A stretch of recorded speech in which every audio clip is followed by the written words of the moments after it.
First thing item is to approve the agenda. Now, not the one that was emailed, but the one that she printed and handed you this morning. We need a motion to approve the agenda. I move approval. Second. Motion and a second. Any other discussion? All in favor? Aye. Our next is Ms. Deese, JCPC request. Good morning. You know, when somebody comes to request, they're asking for money. But we know, in this economy, nothing rolls down the road forward if you don't have money. Hopefully you had an opportunity to look at the packet, and most of you already know about juvenile crime prevention because you served on the council. Most of you, I believe. I think Mr. Offutt even served on the JCPC council. We have two programs that serve Scotland County to serve the youth at risk here. When we did our funding decision this time, or when the council did it, we fell short of $6,000 to completely fund the Scottsville Youth Program. Partners in Ministry was the second program, and we totally gave them the amount of JCPC monies that they asked for. Before I go forward with anything about the money, anything about juvenile crime prevention that you would like to know and what the legislative body expects from the council and the county? You already knew, don't you? Okay. The JCPC funds that have been allotted to Partners in Ministry is $50,535. We're not requesting any money from the county for that program because we totally funded from JCPC monies their request for their mentoring program. Scots for Youth has four components that really do address what was advertised for Scotland County in reference to parent family skill building, interpersonal skill building, vocational skills, and tutoring. They do all of those as four components, and for the monies that we have available, the $179,764 legislative money for this county, we fell short at $6,000.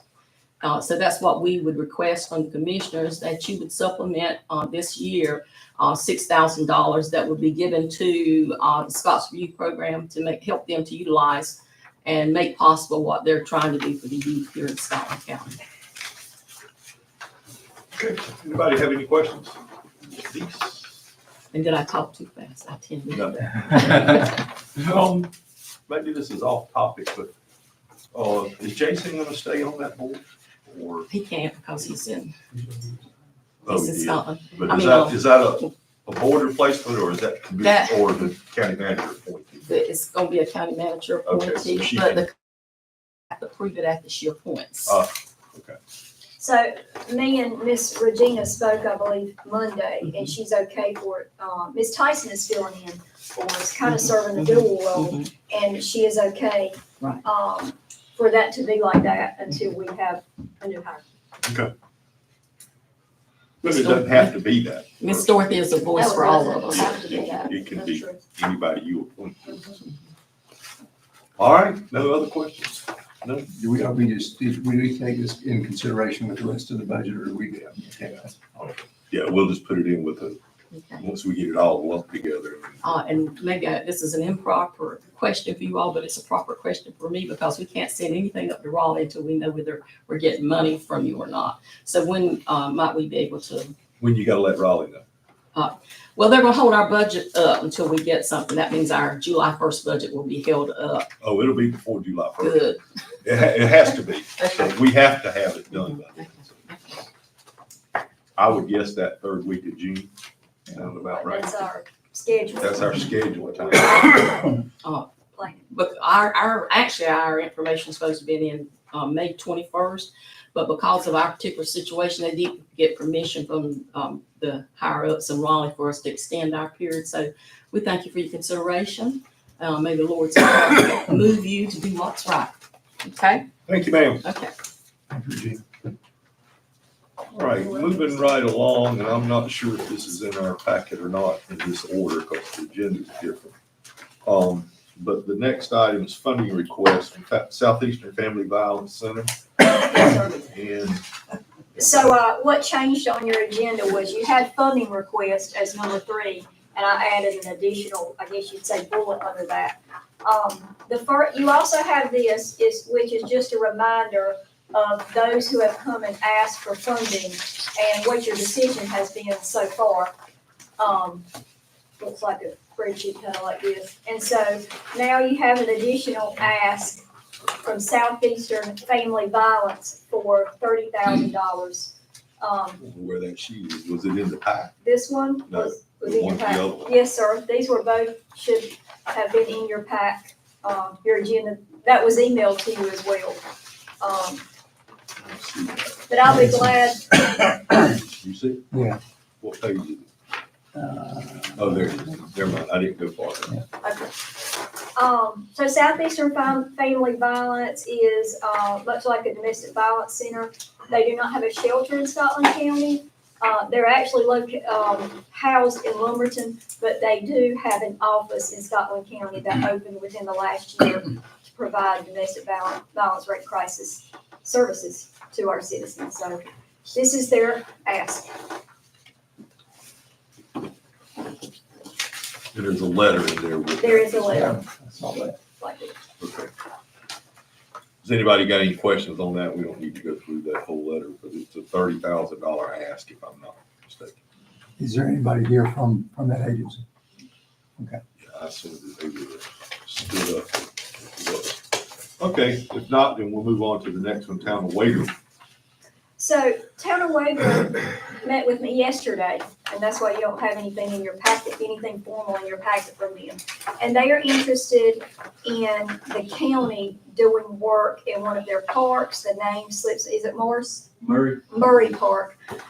They're interested in the county doing work in Murray Park. They would like, honestly, what I took it from them was they would almost like anything to improve that park to some degree. They specifically mentioned resurfacing the basketball court, and a piece of like playground equipment. So what is? Is that the same park we toured It is. a while back? So, Mr. Graham may can speak more about that part. Mr. Graham, of course, I talked to him about it emailed about it yesterday, that our parks are in pretty good shape. I did talk to the Town of Waverly, were you willing to go in with us on that? And basically they said, we're working on our other park that the town owns, and reminded me that Scotland County owns Murray Park. So, that's Had their, another park. that's Where's their. the other park?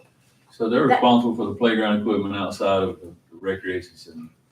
Which they told me that cannot be used. They referred to another part and said our inspections department had condemned that park. And they weren't upset about that. They said it should have been condemned. The playground equipment was not safe, and that they are working on trying to get that park open again. And I don't know if you're. Yeah, so Jeff Maley's the certified playground inspector with the Okay. county. And they had a smaller youth area at the community center that has a fence around it. And none of that equipment was commercial equipment. You know, it wasn't safe. So- And what you're saying matches what they were explaining to me yesterday. So that was their response when I said, kind of, can you go in with us on this on Murray Park if we want to make improvements? We can do this as a shared project. So, Brian, do you have any suggestions on Murray Park? So we did meet out there several months ago and walked the park with their town clerk, a couple of our commissioners.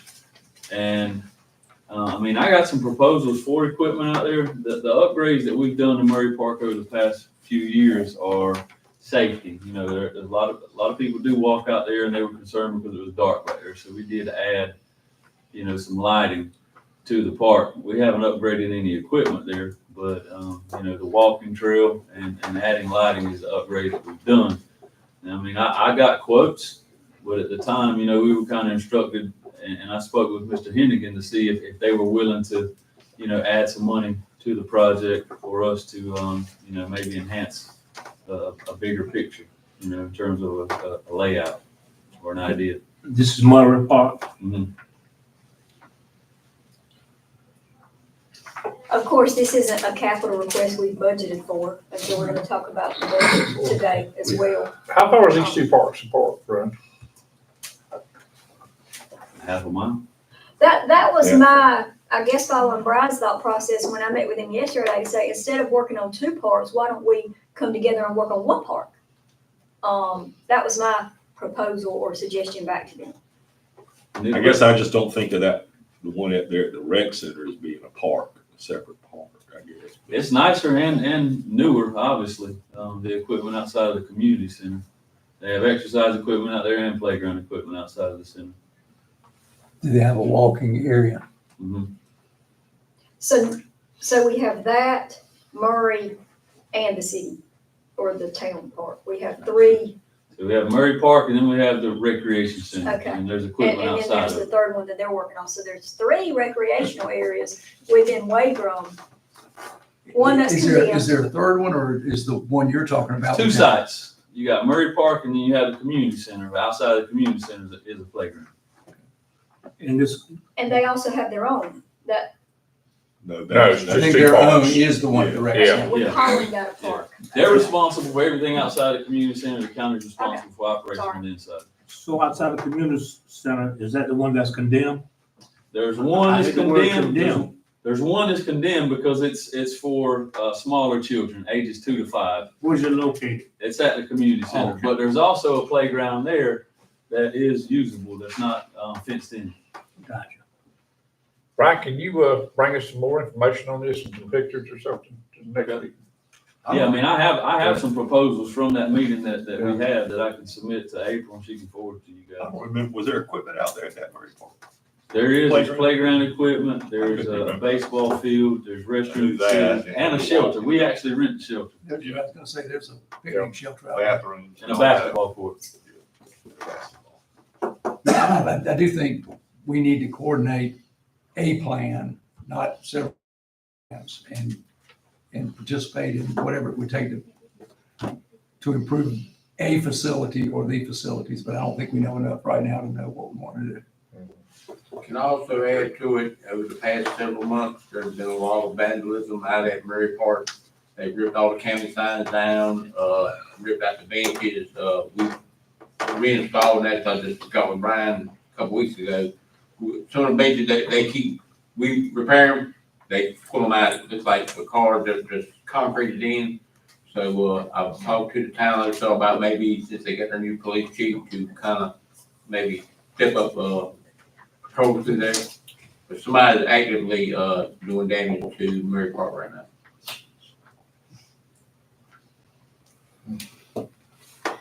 Okay. Nothing else, we'll move on to the tax. So that where we're at, he's gonna bring us more information? We'll move on to the tax resolution. I think there's a sample resolution she gave you this morning. there. She was here, where's, go ahead. Yeah. You wanna do it? So it's in your packet, but, where's Miss Mickey? Miss Mickey Butler is here, and so I'll let her talk about this resolution and the purpose of it for the county. The resolution originally was passed in 2019, and the purpose of it is to allow business owners to submit their business personal property listing forms online. We have to have that resolution according to statute. So we received a call from the DOR. They were just cleaning up files, and we had submitted back in 2019 an unsigned copy of our resolution, and they needed a signed copy. And unfortunately, a signed copy has not been able to appear in my hand because I can't find one. So we have created a new one, and we just need that signed so we can offer that service to the businesses in the county. Okay, so we need a motion to approve that. Motion to approve. I'll second. Motion and a second, any other discussion? All in favor? Aye. Aye. Any opposed? All right. Here, I'll give you this signed copy now. You don't have to look for it, Thank you. We did. but I think Reading Ms. that Tyson to- needs to I'll sign it. pass it to her. See, Who are you? Okay. Number 5, Fire Commission presentation info. Right behind you. we have Mr. Mack here, who has a presentation from the Fire Commission, and you're welcome to stand or sit down, whichever you would like. Good morning, everyone. I think all of you know me. I'm chairman of the Fire Commission, Matt McDougal. Have been for too long. You have a proposal in front of you that's twofold. And let me make this clear to start with, we're not asking for any extra funding. We can do this with what we have. It is to increase the fire department's operating expense and to help with the volunteers with gas expense for them. You know that, 3 or 4 months ago, y'all heard the rumors running around that we were looking at a paid fireman at each of the 5 fire departments. It got to be kind of controversial. You got 6 fire chiefs and everybody wanted something different with their fire department. County was also gonna have to have all these part-time paid people on the payroll. We met with April in March. We had one fire chief and one at-large member, Robert and myself, and we met with the county manager to find out the ins and outs from the county on an employee. So she gave us what would be non-negotiable. I asked William Skipper, who was the fire chief, to have a fire chiefs meeting and let all the chiefs come together on how they would work this if we went this right.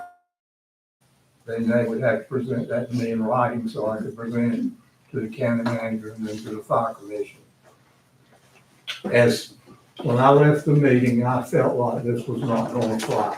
It wasn't gonna be able to get any credit. So I started working on an alternative, which is what you got in front of you. In this, we want to give an $18,000 raise in operating expense to the 6 fire departments. This will cost $108,000 extra dollars a year out of the fire fund. We can fund part of this from the sale of the tankers that we just replaced. 2 of them have already been sold for $55,000 and $40,000. So we've got $95,000 there. We got 3 more to sell after July the 1st. We should easily be able to fund this 1 year, probably part of a 2nd year. The 3rd year, we can take it out of the fire fund without jeopardizing any of our obligations. In 3 years, the year 27, 28, the fire tax will have to be raised 3 cents on the 100 to 8 cents. We are right now at a 5-cent fire tax, which is the lowest in the state. Robertson County, that joins us in mutual aids, Q Hill Fire Department has 15 cents on the 100. Hope County is running 10 to 11 cents on the 100. Richmond County is about 11 cents on the 100. So we are way down on the list. The volunteers are the fire departments in this county. Without them, we don't have a rural fire service. And these boys are going and ladies are going out on their own time, away from their families, driving their personal vehicles to go help people that they don't even know. With the requirements the state has on training in schools, they're spending a lot of time keeping up their certification. We have gotten every department in the county on an ISO rating of 6, which has lowered the homeowner's insurance considerably. We want to keep that, and the volunteers have to keep their certifications. In 11 years, we have just paid for the last of the new tankers where we bought the 6 trucks at one time. And the fire fund will start building some money because we're not having those major expenditures. But in 11 years, we're gonna have to start buying, pumpers again. In that time, we're figuring those trucks are gonna be about $700,000 a piece. And the fire fund will not have that kind of money in it to do that in 11 to 12 years. That's why we would need an increase in the fire tax. At the present time, In the year 2023, the volunteers and the fire departments responded to 4,655 calls. And that was EMS, fire, wrecks, everything that they have now had to take on. The 7 fire departments, we have 6 fire departments, but we actually have 7 fire districts because Laurinburg has 2. Right now, our funding to the 7 fire departments is $369,000. That's what we fund out of the fire fund each year.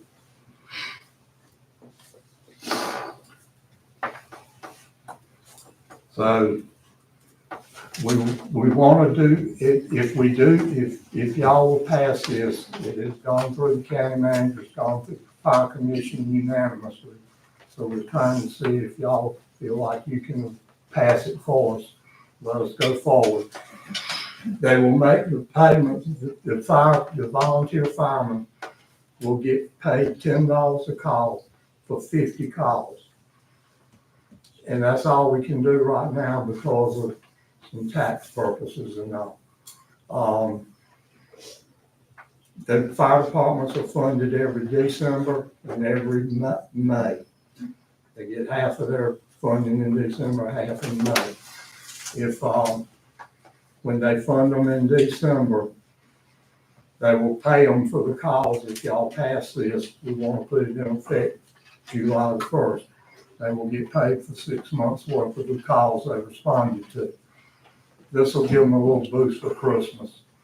Then in May, when they're funded again, fire chiefs will write them a check for the balance of that year. The chiefs will send an audit to the finance officer twice a year when they make the payment, showing that the number of firemen that responded, their names, how many calls, how much money was paid to them. That way there's a record of it.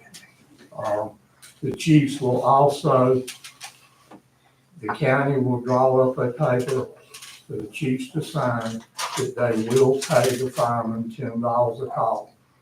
We don't go any more or any less.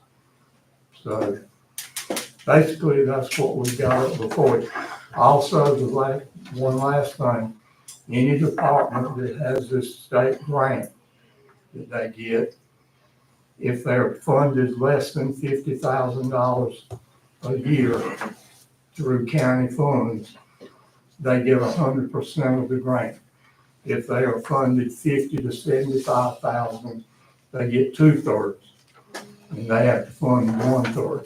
If they're over 75,000, they get 50-50. We probably got 2 departments that are going to opt out of this right now, which we're going to let them do. They have to send it in writing because they 100% of the grant. If in 6 months or a year, they decide they want to get in it, they can opt in. They have to let me know by April, and then we can get it to finance. They can get started back in with the raise in July. Who are the 2? So, Who are the 2 that want to opt out? Laurel Hill and Gibson.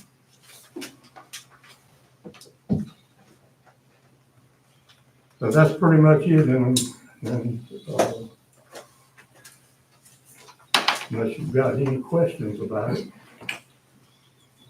I don't even know how much of this is question and how much of this is comment, but it seems we're basically just giving them another $18,000 a year per department.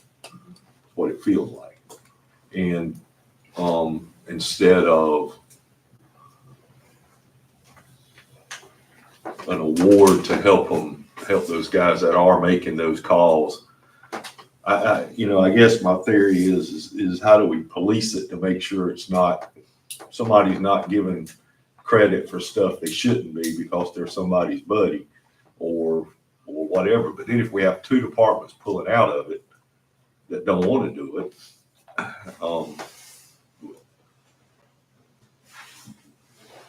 But $18,000 is not gonna put them over the $50,000, right? Yes, yes, sir. How much are we funding them now? Some of them are getting more than, almost all are getting. Some of them getting $48,000. The cheapest one is 42,000 a year. I had 26 in my head, but I don't, anyway. So that don't leave a whole lot left there. Springfield, Wagram, Stewartsville, and I guess Lawrenceburg. But I mean, funding the same amount doesn't seem fair, because it's Spring Hill may get less calls than Wagram gets, or vice versa. I don't know that, but I'm just. Well, they do. I'm just You got basically. different departments getting, But that get they're less gonna get the calls. same amount, so at the end of the year, this 18,000 just rolls into their budget, and they can do whatever they wanna do with it. No, I think if I understand Mac correctly, that if they opt, if with the two departments that are opting out of the plan, would they still get the $18,000? I don't think they would. So No, that's why they can't, because it takes That's them right. over the 50,000. But I think right now, all the departments are not getting the same amount of money. They're getting different amount of money. It's on the Number of calls. values in their fire district, how the funding is based. That's why So this wasn't a unanimous vote between the chiefs. the fire commission voted unanimously for it, even the two that want to opt out, because they know they can get it. Later on, if they choose to.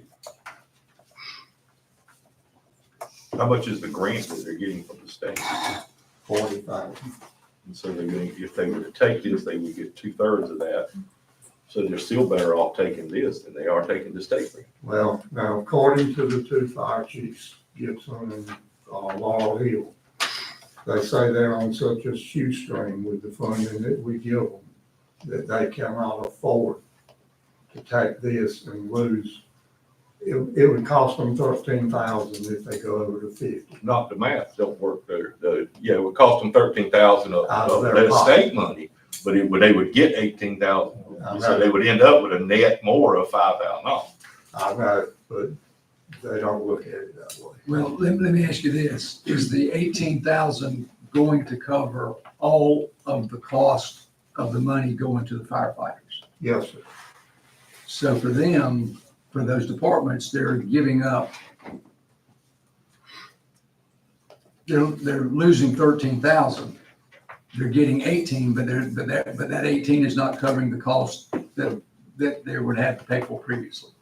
The departments, Is that right? yeah, No, the no, I'm saying department's that right. losing money. I get what you're saying. The department's losing money, but the firefighters is getting money. Right. Is basically what he's saying. But then on the other side of that 18,000, that 108,000 a year doesn't work out right either if you just got 4 departments involved in it. That's for all 6 departments. That's for all 6, but if 2 say no, then Then that amount would be $36,000 less. less. And to the point I think you were maybe trying to make, or was at least part of it, is the departments are going to have to do the accounting work for keeping up with the hours and the number of volunteer calls. And do they, even though they're not getting any money to pay for those, is that already being done? The fire reports, when they file the fire reports for any incident, they go on, has the names of the people that were on the incident. They will have to just make a little computer program where they can take their fire report and type in to fire today, X number of people responded to it, the names of the people, and then how much money was paid to them. Are they going to have to do any calculation for withholding taxes? No, sir. That is if we stay under $600, there's no taxes. And they all wanted to stay under $600 per person. Well, and there's actually, because I looked this up the other day, there's an IRS ruling out there about that, that they actually can go over it But you get into fractions then, if it goes over 700, it's tax-free, but the last $100 is taxable. And then if it goes to 1,000, a weird formula that I don't think we're prepared to keep up with. I don't think we should get involved in this anyway. I mean, that should be a department thing. But how does this affect Laurinburg? Because I know Laurinburg already pays them for these calls. Laurinburg already pays and they're paying $13 a call to their volunteers. You know, or out of town, right? Yeah, either one. And they've been doing it for years. Yeah, I know. And the way I looked at it when I wrote this up, we've been benefiting on that. I agree.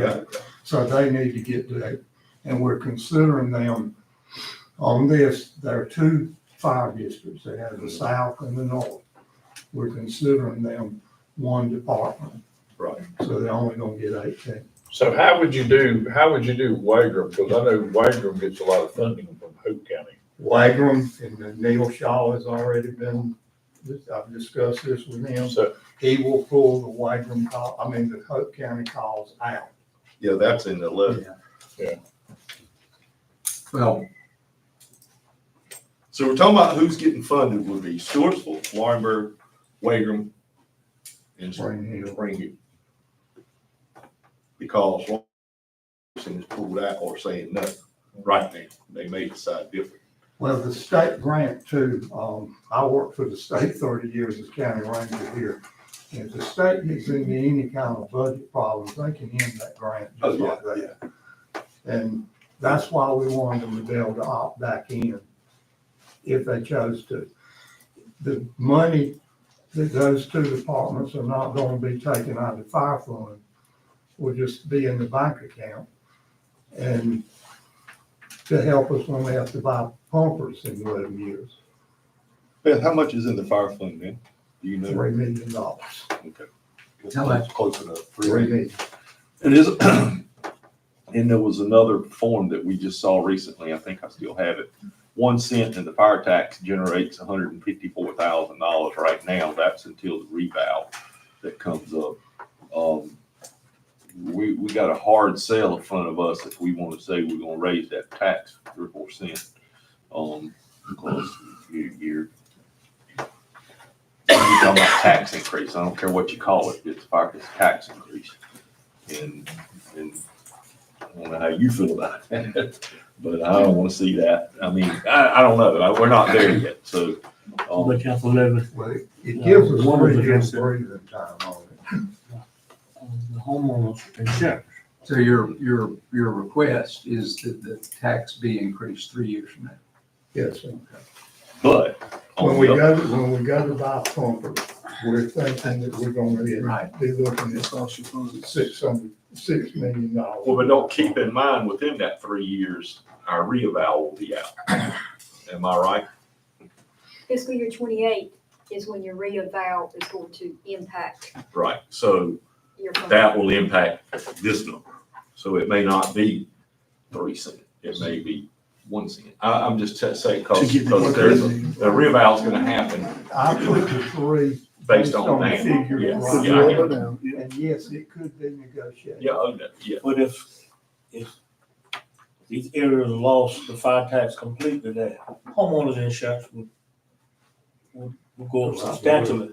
So it's in their best interest to accept the 3 cent or 1 cent, whatever Whatever it it is. may be, but that's 3 years from now. Yes, yeah. Now, y'all can correct me if I'm wrong, but when I was writing this up and figuring, and when we did raise the fire tax in 2013, if you take the average home in Scotland County, the taxable value of it, there's some more, there's some gonna be less. You're looking around 100,000, 125,000, somewhere in there. For 1 cent is $10 increase in their taxes based on that. Well, when we raised the fire tax in 13, there was a school floor increase. I think it was $1 million being proposed. Well, we went out and talked to all the homeowners and property owners, explained this to them, and all of them were willing to raise the fire tax. We didn't have any problem with the public on it. Well, let me ask you something, Matt. Is this going to, if we done this, would this make, it would be then a paid fire department? And how would that, There will not be a paid fire department.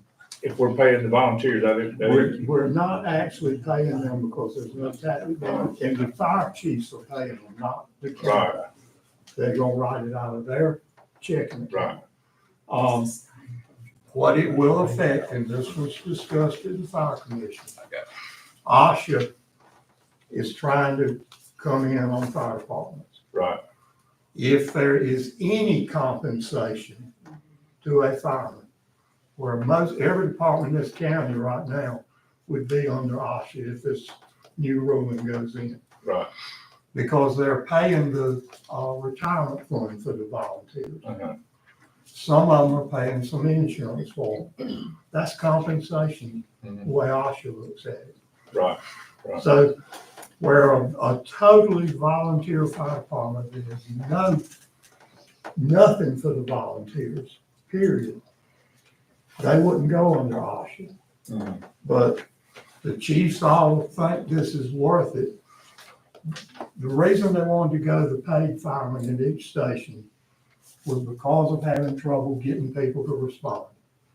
Volunteers are getting harder and harder to come up with. Mhm. And when and I've heard some of the volunteers make this remark, they get a fire call, I don't have the gas to go 15 miles over there Mhm. and back. So basically what we're looking at doing for now is to supplement their gas a little bit. That's all this is gonna do. I mean, $10 a calls, that's $500. If a man makes 50 calls Is that per year or for 6 months? a year. And to drive a vehicle, the size folk drive now, is trucks, the gas bill is 5,000. So I thought we were saying that every 6 months it would be 500, or the most they could do is 500. Because not everybody's gonna do 500, but Well, the most right now, the way the fire commission voted on this would be the yearly total for a fireman. If they made the number of calls would be $500 for the year. for a year. And as far as this 18,000, these departments are really needing the money to keep up the, I mean, a set of turnout here is like $4,000 or $5,000. $5,000 just for one set. And they're tightening down, so I don't understand why the state is trying to put so much on these volunteer fire departments, but they're getting it where they just can't hardly meet it, a lot of the requirements. And it is coming down the line. The chiefs they've been looking into all of this. The day is coming and it's not far off. The first out fire truck is not gonna be able to be over 20 years old. And see, we're on a 20-year rotation with the trucks. That's what we're doing right now. We have fire trucks in the fire station with nobody to drive them. Volunteers Well, drive that's the truck. mostly during the day. The problem is during the day is all you volunteer firemen during the day is at work. And I know this to be a fact. I had a truck burn up in my parking lot and Laurinburg had to respond, which took 40 minutes for them to get there. Nobody I've drives. seen, well, during the day, you got people at work. But And that's the fire problem. happen during the day. That's right. That's what I'm saying. They So- get there. They're always, the trucks are picked up, but they can't do it in the 3 or 4 minute response time because there's nobody around. Gotcha. Wagram, Gibson, John Station, there's nowhere for them to work in those areas, even Laurel Hill, basically. And that's the reason we was talking about putting the firemen in the stations during the day. Now, I still, personally myself, I still feel like that's the way to go. I feel we need a fireman in the station for many reasons. I mean, what we're gonna do, we're gonna mess around and we're gonna have something catastrophic to happen. And we're gonna have some major loss of lives just because somebody ain't in that fire department during the day, that we're paying all this money for fire trucks and insurance and everything else and fuel and everything else. And we ain't got, Don't and have these fire people stations demand aren't occupied during the day when there ain't no firemen around. When there ain't no volunteers around, volunteers out working. We got to work. Everybody's got to have a job. You got to buy groceries. You got to pay for your family. So it's, you know, so I commend the volunteers. And it's not their fault that they can't respond during the day. Yeah, they'll volunteer. But I, you know, and I'm all for paying firemen, but I just don't see how that's gonna help the problem of not responding during the day. Well, I don't see how, but see, my theory on that is not opposite, but is knowing how these stations work in the county, having a man sitting at the station all day and he can drive the truck to a fire doesn't help anything about putting the fire out, because he can't touch the fire until a volunteer, he cannot, all he can do is operate that truck. He's not allowed to touch the fire. But he can spray hose on a car and No, he burn can't. No, he can't. with children. You mean you wouldn't? Well, I'm saying he can't. Legally, he can't. But we talking about if a car wrecks out there on the highway, and he gets there with that truck and just full of a bus load of kids, Well, he's gonna spray fire, he's gonna put water on. yeah, but we're I going. mean, that's common sense. I know, but that's going a little to the end of it. I'm saying that as a normal Well, I'm time. saying, I've he can seen it. pull- the fire can be across the street from the fire station, and he pulls out there and he sits there and waits. And I understand that, and I understand what you're saying, but now let me tell you, there ain't one of you commissioners in here that lives in the county. I do. I see the problem in the county. I see how long it takes for a fire truck to get there. You know, when you start losing stuff around you and I pay a lot of taxes in this county, and I can see the fire department. I can see it from my house. And Laurinburg still has to come here today. And we paying all this money. So we're saying we have a problem during the day of getting the fire trucks to the job. so we sure enough need our volunteers. We need our volunteers, that's correct. Okay, That's what we're Not saying. trying to We interrupt you, need them. but Mac, and you may have answered this question, but the problem that we're just identifying, and that's getting the equipment to a fire and getting enough personnel there to actually work on the fire. Do you see what your proposal is helping that situation? We And are if so, to what hoping, degree? we are hoping that this proposal, giving them this $500 if they make that many calls, will boost their morale and make them decide, I can't afford the gas and I'm going to this fire. This is gonna put a little bit of money in my pocket that I'm not getting now. Is the problem not having enough money to buy gas to get to the fire, or having a job they can't leave to get to the fire? Most of them, be honest, can leave their job. Employers are, so far have not been that restrictive to let them go. I don't think that's the problem, but if they're working, say that Spring Hill fireman's working in Richmond County, and he's got to drive 15 miles down here to go to the fire, 15 miles back to work. It's gas is pushing $3.50 a gallon. And some of these people are not wealthy. Well, and the fact that he's having to come 15 miles impacts the timeliness of. But it impacts the time, but a lot of times they sit there and say, well, it's just not worth it, I'm not going. Is there any way in your funding, you can double that $10? $10 not much you don't get, but $10 2.5 gallons of gas. to what? Any way within your proposal and your budget, we're talking about, could that $10 a call be increased to $20? It could, but the problem we're trying to avoid, that the fire chiefs don't want to have to get into right now. Do this on a trial basis and see how it works. Okay, They don't want to have to start filling out 1099 forms. I got you. Well, in the And the meantime, fire department would be responsible for that, not the county. Yeah, we're not getting into that, but I mean, maybe we need to look into that a little bit more as to what. I read some stuff yesterday about IRS requirements and volunteer firemen, and it's, as anything with the IRS, as convoluted as it can be.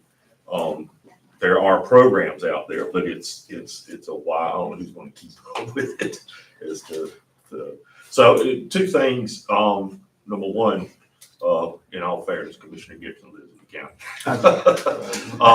He lives in IEJ. You live in, that ain't the city? well, the time is upon us, But, we can't expect to continue to get free fire service.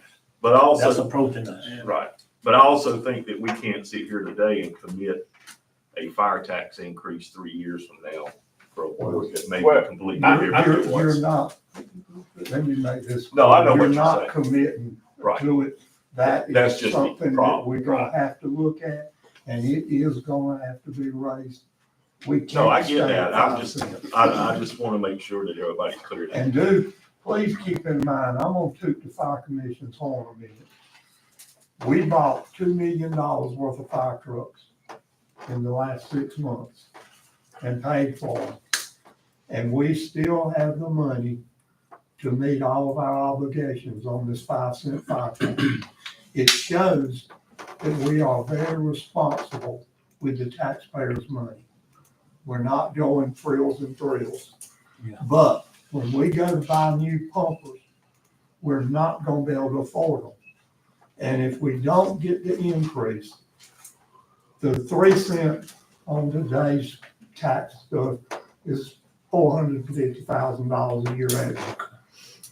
We're gonna be looking at about $6 to $7 million in 10, 11 to 12 years to replace those pumpers. And we're saving right now. And yes, this fire fund is gonna have money in it, but that money is already spent. It is for those new trucks. I think another way to say that is the longer we wait to do it, the higher the increase is gonna have to be. Yeah, the last tankers we bought, before we bought this, and bought these on a fleet, well, the most expensive one I think was $220,000. We paid $328,000 for these on a fleet rate, buying 6 at one time. So you're looking at about 5% increase in stuff right now per year. I think some of the money was spent wisely. On the tankers we just bought, the money was spent wisely. But if you look at the fire truck that Gibson got down there, that wasn't spent too wisely. Why we need a big 4-door fire truck at Gibson? Well, let me clear that up right quick for y'all. All right. That was a mistake of the fire commission and the county commissioners. That truck was over budget. We had a budget for these trucks. Mhm. That truck was 30,000 over budget. When it went before the fire commissioners, they brought the specs in, a book this thick. Fire commission thumbed through them. They voted unanimously to let them have the truck. I came to the county commissioners meeting that night to try, and with all the documentation, because it was wrong. We didn't need to do, that was wrong. Mhm. The commissioners at that time, when they brought it up, they, Kevin made the proposal for the fire truck. The commissioners asked it, they asked a question or two. I'm not on the agenda, so I can't talk unless they ask me. I had everything to try to block that, or at least tell them what was wrong with it. They decided to, they asked if they were ready to vote, the motion was made, and it was passed. So, yes, it was wrong, but we've only got ourselves to blame. And at that time, I changed the fire commission's way. They have to bring the specs in when we were buying them individually. They had to bring the specs in. We would go take them home, and at the next meeting, 3 months later, it would be voted on. So to clear it up for the rest of the commissioners, all the others respect the same way. Or the The tankers. rest of them fell in line. And Gibson's was- was 30,000. Yeah. Yeah, I'm talking about the tankers that we just bought. Oh, They was all spec the same That was way. spec exactly the same. Yeah. We had a I thought they fire were all the chief's same. meeting. Yeah, I knew it was. I just wanted everybody to. We bought 6 at one time. Yeah. All right, let me throw a curve in this, and then maybe this isn't a curve, but I got a call, reminding myself, I got a call yesterday about this also taking place with the rescue squad. Because they're the same challenges, I guess you may say, of them participating in this program as well. So, because, and I don't know what the numbers are, I don't know how many calls they get. Of course, they answer all rec calls, right? Robert, do you know? I don't. I'm not aware of any conversation like that. But the rescue squad does respond, on a 100% volunteer basis. I'm saying, do you know how many calls do they get? Is it- Not without having to pull it up. right So there. where do they get their money from, Robert? The rescue squad, Yeah. The it's a city- 50-50 between the county and the city. And from my understanding, the city has agreed to 50%, but There's been no discussion about also adding rescue squad volunteers with payment. I haven't had any discussions about that with anybody. I'm assuming, the rescue squad chief heard discussions or heard about the fire commission and decided I want to do this too. That's what I assume. that's basically what. But I haven't it talked to came anybody about that. from. And he didn't send you anything yesterday. Nope, I haven't gotten anything.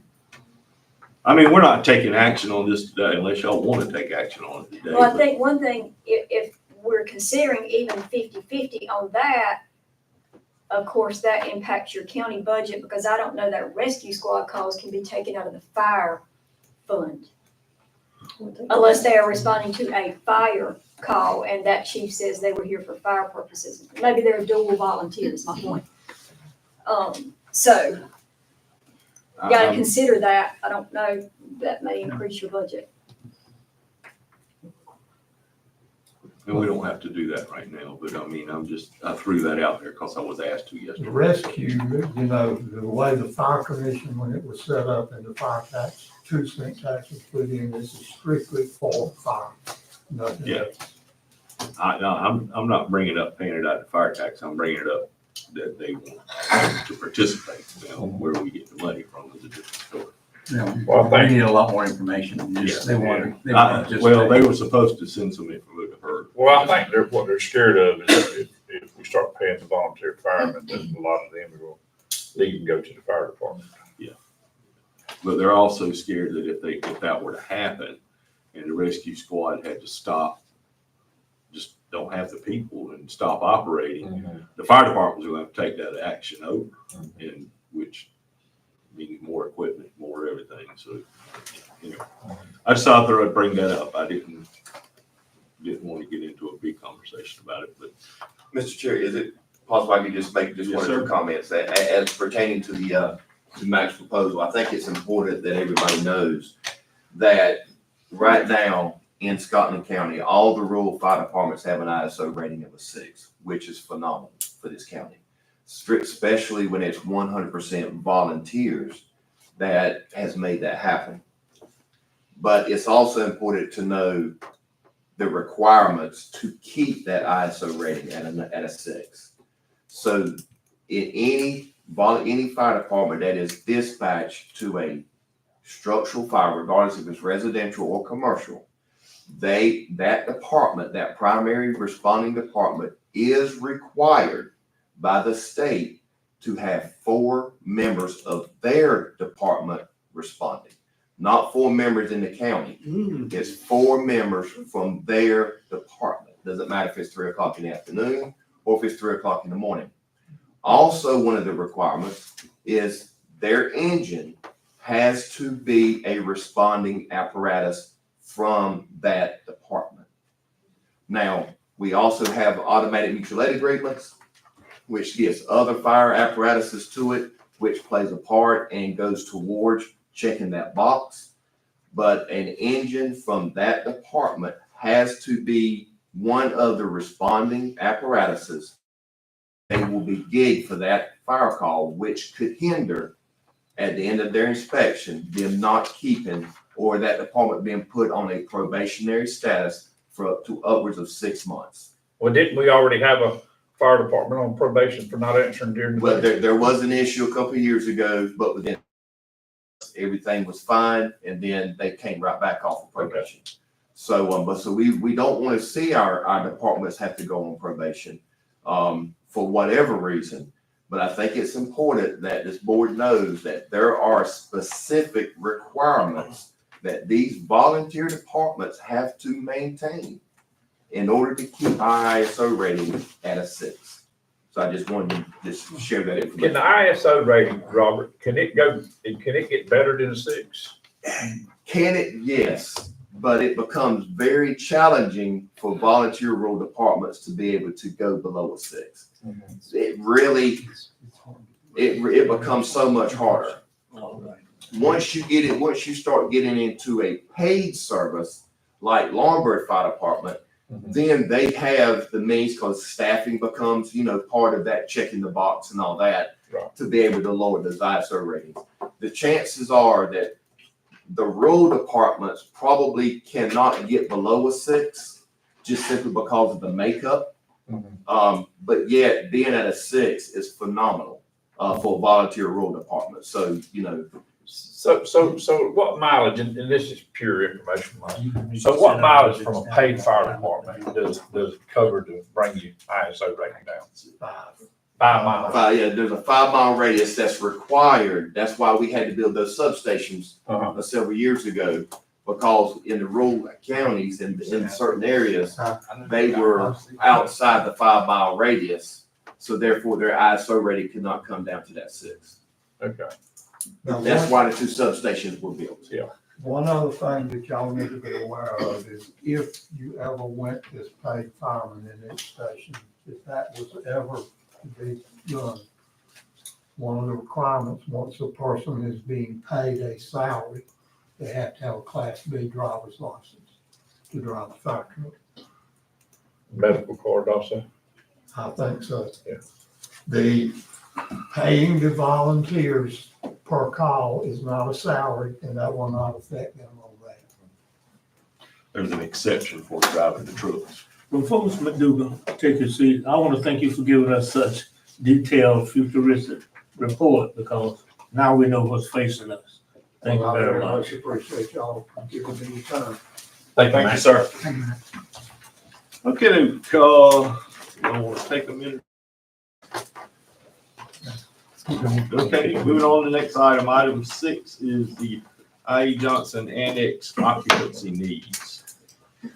So, the I.E. Johnson Annex, of course, that building is not part of the main building. It's the one that's kind of behind it, a little bit smaller. And so, Is that the one to the left, when you're looking at the building, well to the left? yes, sir. Totally That's one separate. the window got shot out of. Yes. Correct, okay. Yes. So I can't remember when, it was before my time, you passed a resolution that at some point you would deed that building over to SCAP, of course, Southeastern Communication Partnership. And in the meantime, SCAP has been ready to get in that building. And so Jason was initially assigned this project and was working with them. They toured the building and they said, yes, we would like to get in the building as is. Well, come to find out, in moving forward with that process, Mr. Thomas, of course, went out as inspections, because you have the occupancy permit, and it will in no way pass an occupancy permit, because it's not up to code. No work has been done to that building when renovations were done to the main IJ. Hold on just a second. Dorothy, Yes, sir. turn the chat off on this thing. You've got some scammer on there. Just turn it off so they can. All right, Brian, come on. 3 dots up top, go up top, 3 dots up top. down, right there, right there.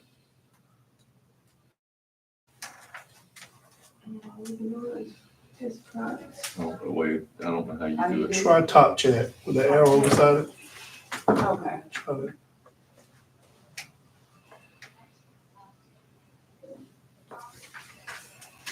I don't know. I think there's a way to do that, but I don't know. Don't ask me how. Can you,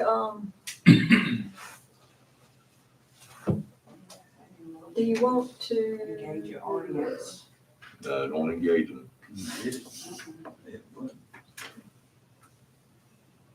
No.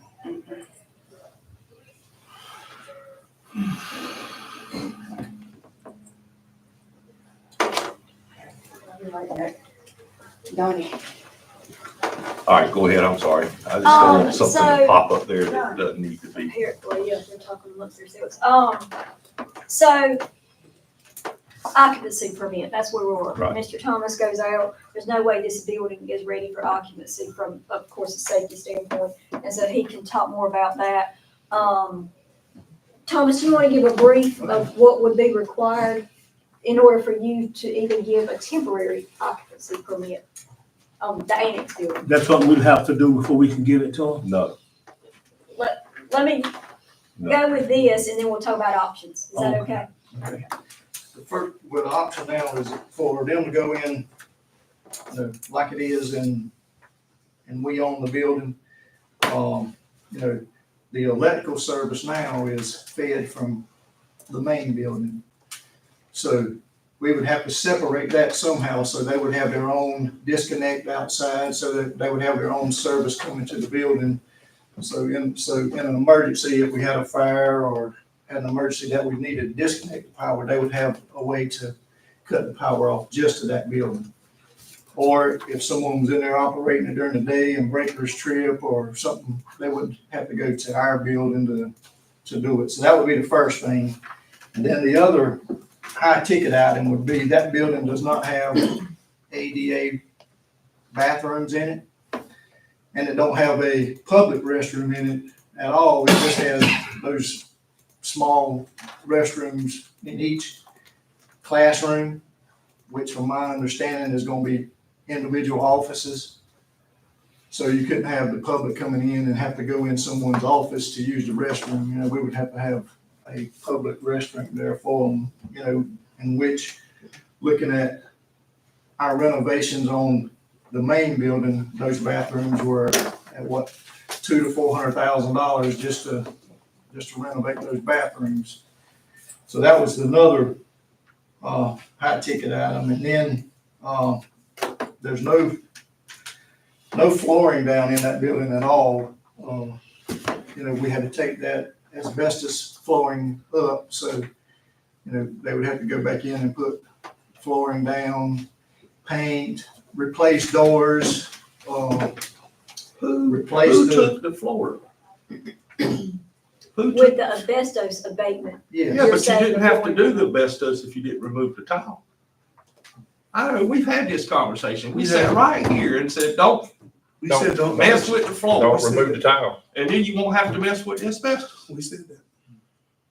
They just removed. You remember how the floor got removed? I do, during the first process of this phase that was set up as, we were instructed, I was instructed to get quotes on doing maintenance throughout the building because we had several areas that had asbestos in it.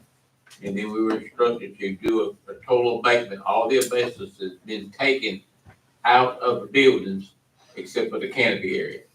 So that was information that was given to prior management and Well, instructions. I get that now, but I guess maybe we weren't clear enough. I knew we were gonna do asbestos abatement in it, but not, we specifically said. It said not to don't pull do the floor up. Because if you don't do that, you don't have to abate the floor. And the only area in there, in that building that was abated is the hallway that would need new floor. The classrooms did not have any asbestos that housed in. The only thing that was taken up in that area was in the main hallway. But that was done during, like I say, prior management and instruction too. Okay, thank you, Thomas. You don't have to keep on with this. I think what we agreed originally to is we give that annex to CCAP. The problem, we ain't agreed to fix or do anything to the building. But the problem has been this grant for the housing.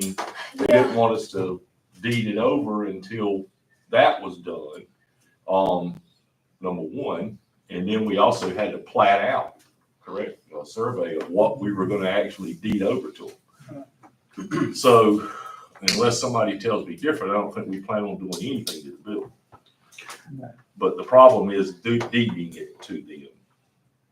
So, right, and so I sent an email yesterday to our Encore rep to say, this is our scenario.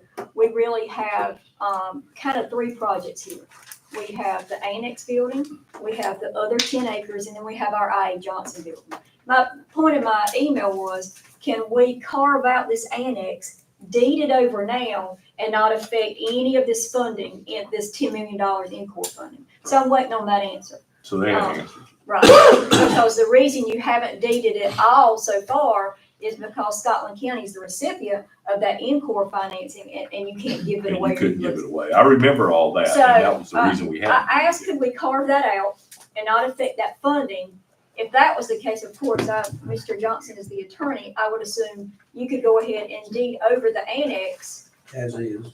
as is, and then they determine what they want to do with it. They still will run into the barrier of what, I guess at least minimally, they can do to get an occupancy permit. And all we have to do is disconnect the electrical. But we could come up with an agreement to X amount of dollars until they get that done, that they could still run off the main building. Oh, yeah, we have, it's 17%. If you split it, we already know that. Okay. And they're prepared to do that. I Okay, mean, that's what I thought. they did not anticipate the flooring being removed because of previous conversations, but they are prepared to do whatever That's what I thought. upgrades are necessary.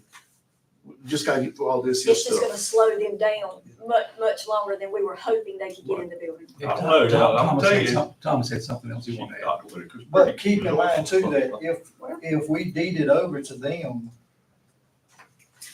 and it's a separate parcel, they gonna have to have their own service on their facility. We can't, legally, we can't You can't give give them, them power to operate on a separate parcel. They got to have their own service and their own disconnect and everything on their. Sometimes all they gotta do is put their own meter in, right? Their own meter box Put and, the meter, and then they would have to disconnect it from ours and run a new Run service the to line. the building. Yeah, that's simple. yeah, I mean, that's. I know, I wish I could say, oh, that's I simple. think But replacing all the electrical it ain't and that easy. bathrooms and ADA compliance is much harder than worrying about. But they've known about all that. They didn't own that. So I guess we gotta wait on Encore. We need to wait Number one, on the Encore to see if that, because that, in my opinion, is the easiest resolve. Give it to them now, and they can begin whatever they want to begin. We give them a nice gift, just disconnect our electrical and give it to them. We were discussing their problem. And That's they're ready to right. handle their problem Yeah, that's. if we can just fix our problem. They're Right. ready. I mean, we had a meeting yesterday. let's but, disconnect. but our problem now kind of resolves around their problem of the land in the back, because they Right. can't do it. Well, But anyway, however we do it, but we still gotta plot out the full points. well, that of was the- to my point. I don't know, and maybe Mike knows the reason. Why don't we go ahead and get this surveyed? What are we waiting on to get an official survey that says, these are the acreage you're gonna get, this is what goes along with the annex? So by the time they're ready to start plans for the housing project, we're not waiting months and months on a survey that we could do right Oh, now. we did that. Is there a reason we can't do a survey now? Jonathan Locklear with L&J is working with SCAPS. He has been coordinating with John McLean, the surveyor, and SCAPS also to come up with a plan to get them what they need. So I know they've been talking about that, been handling that. John McLean's got all the basic information that he can, he's given us some preliminary information as to how you want to divide it with an acreage on it.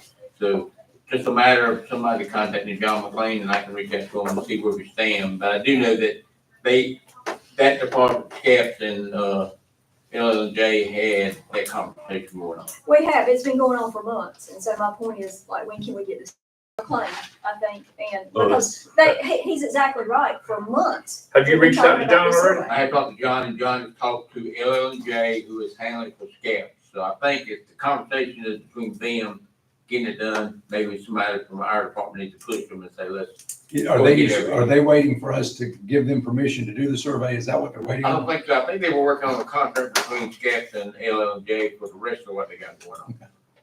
And it hasn't been a rush because they've been waiting on this grant. And that grant has tied our hands for anything we can do. Yeah. And they may come back and say we can't do it, and that's gonna end the conversation. But we still need a survey. But We're we're still- gonna we're need the still trying to survey get at some that. point. And that's why it You're says right. take so long. So what do we need to do right now to get the survey? I'll contact John McLean and see how soon. Do we need a motion now to tell them to do that? I think we've already done that. I think we've done that. Yeah, yeah. Okay, I don't follow. Follow through with Report to the county. and report back to us on that meeting. Just curious, who's paying for the survey? I'm sure we on the land. I will say that cost should be minimal because we've already had the boundary survey done. It's just a matter of putting down the division line. But- I can get a approximate number on that also. We're giving it to them. They couldn't pay the survey. I mean, If we won't get rid of that building bad enough. Because we've already surveyed the whole property. And I don't know who did, I know you all had you put some information in resolutions about how much to give them, but I don't know who's coming up with where the actual property lines are. Well, we I talked don't about a think it should be couple of- SCAP, I think it should be you all. We talked about a couple of options. One was that whole field in front of it to them, so a potential future parking lot for them if Right. they needed it. We talked about just a certain amount around the building with certain borders, but, we never, I don't know that we ever said this is the line. Right, made it, Whatever it is you intend to give this entity, the board's gonna have to determine its surplus. In other words, that it's not usable for any county purpose in order to give it away.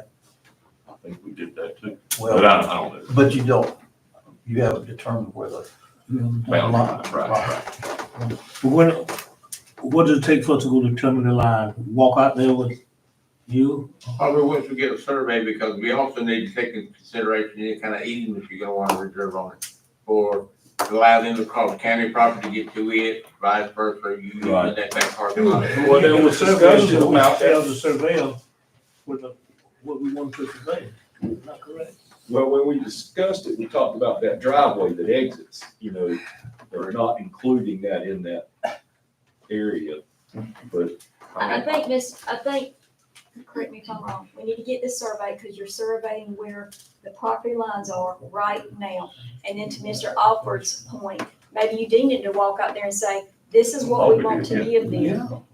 And then that shores up, am I right? Right. He's surveying where the Another property thing lines are also at. take into consideration, the future intent of AJ.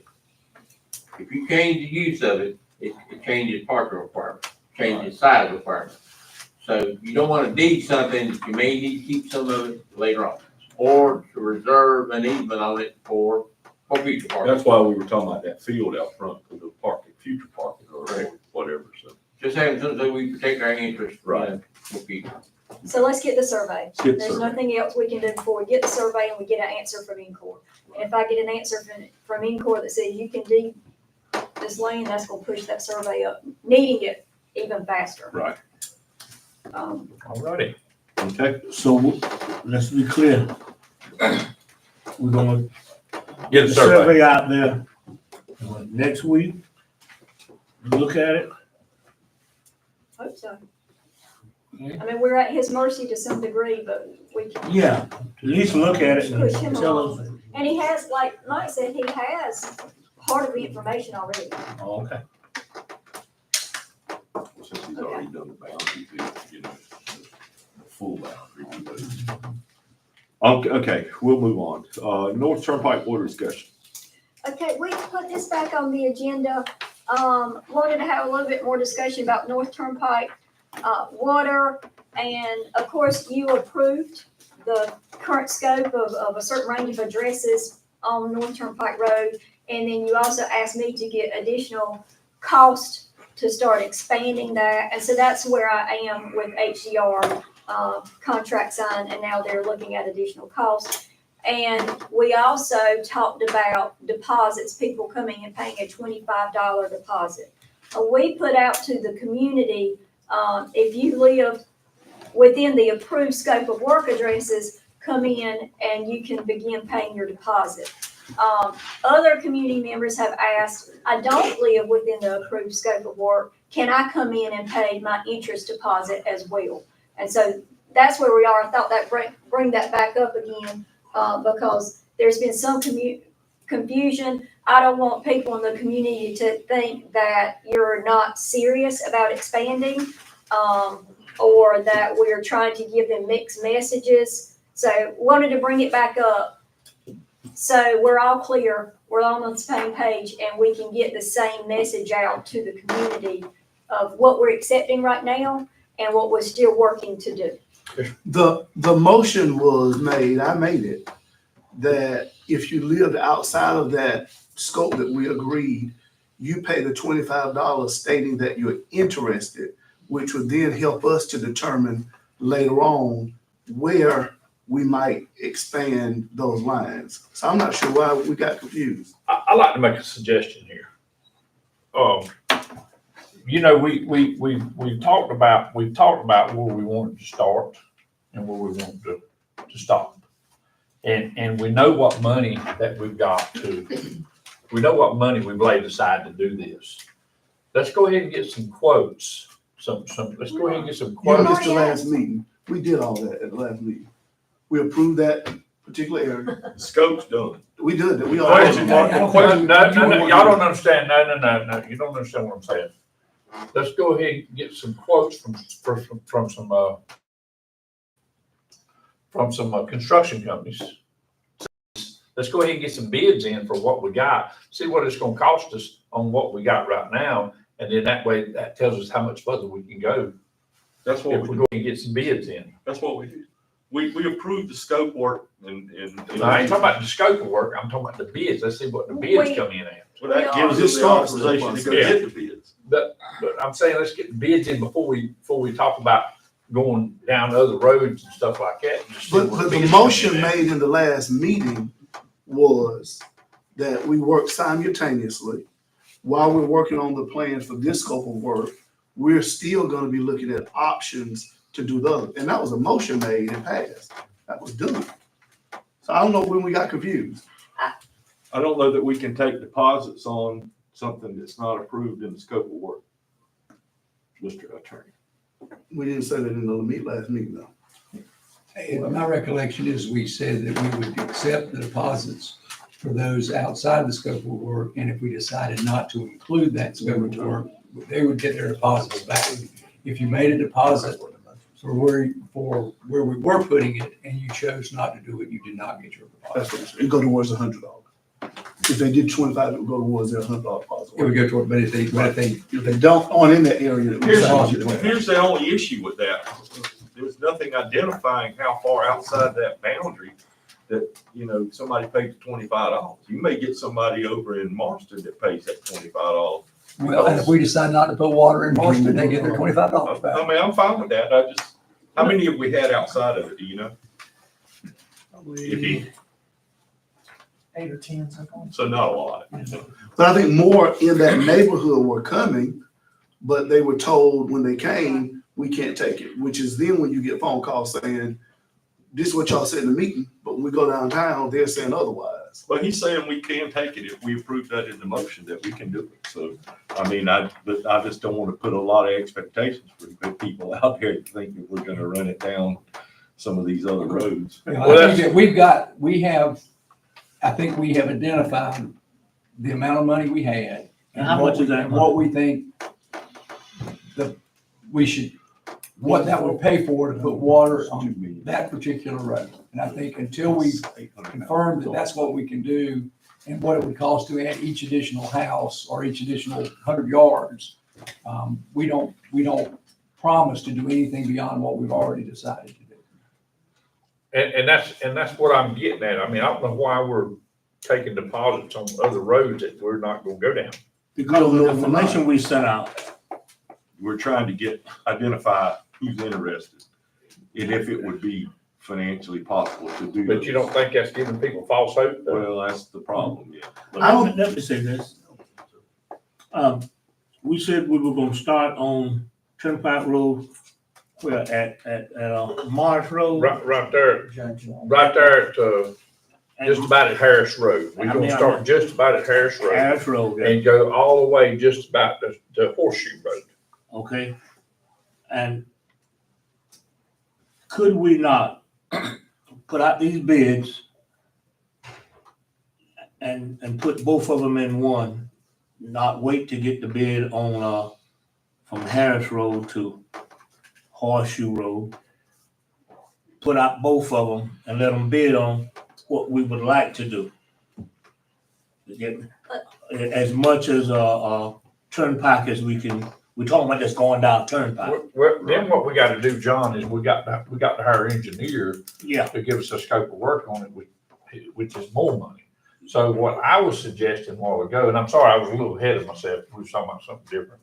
But what I was suggesting a while ago, that let's go ahead and get the bids out on what we got right now. Just what we got right now, and see what the low numbers comes okay, in. what I was saying, yeah, get that, but at the same time, the contractors will give you a quote on partial and. But he can't do that. He can't do that because he don't know what to bid on. Because the engineers got to go in there. Okay, now our engineers, tell us, If we pay them a bunch more money. well.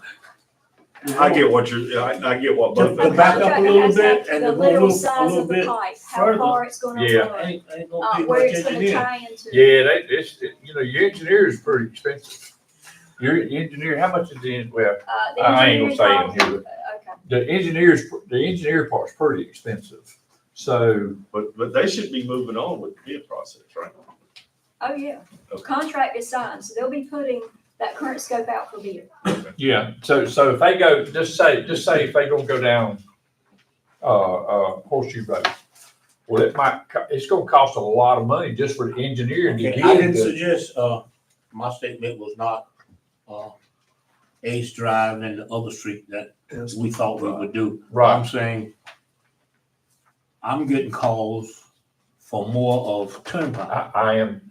So I'm saying, can't we get 2 quotes from now how much engineering would it, additional would it We'd have to call the take to do a little engineer. bit more of? We'd have to call the engineering firm up and get them to And- do and- more. And get at least that done, because we're not getting enough interest in Horseshoe and the other street. Well, I think we're going always, we're covering, Turnpike pretty good. We're going where the houses start Okay. and where they stop. What he's asking is we get our approved scope quote, but then kind of get a side quote to that, say, but in addition, we'll go another mile or whatever. Yeah. Yeah. Where the scope does stop towards the north on Turnpike, you leave about 6 6 or houses 7 before you houses. get to Hope County. That's what. Do you? And they're Probably. within probably a quarter mile. Yeah, we probably need to catch them though. And that's what they I'll came be to say glad is to how tell we the move. Yeah. That's where the problem is coming. Yeah, I from. think we When you need to put catch that bid out, those houses. Yeah. You take us up to that final house. Yeah. I think we could probably amend that pretty easily. Yeah. And that's what I'm. Without changing Yeah, a bunch yeah. of engineering. If they want it, those 6,000 may not want it. They want it. They do. They But do. you know, but what I was Those getting people at, so we specifically got, talk to us. we got this amount of money laid back to put this water line in. We agreed on this amount of money. And what I'm saying, if we, because I'm gonna tell you something, in the utility world right now, these boys is hungry right now.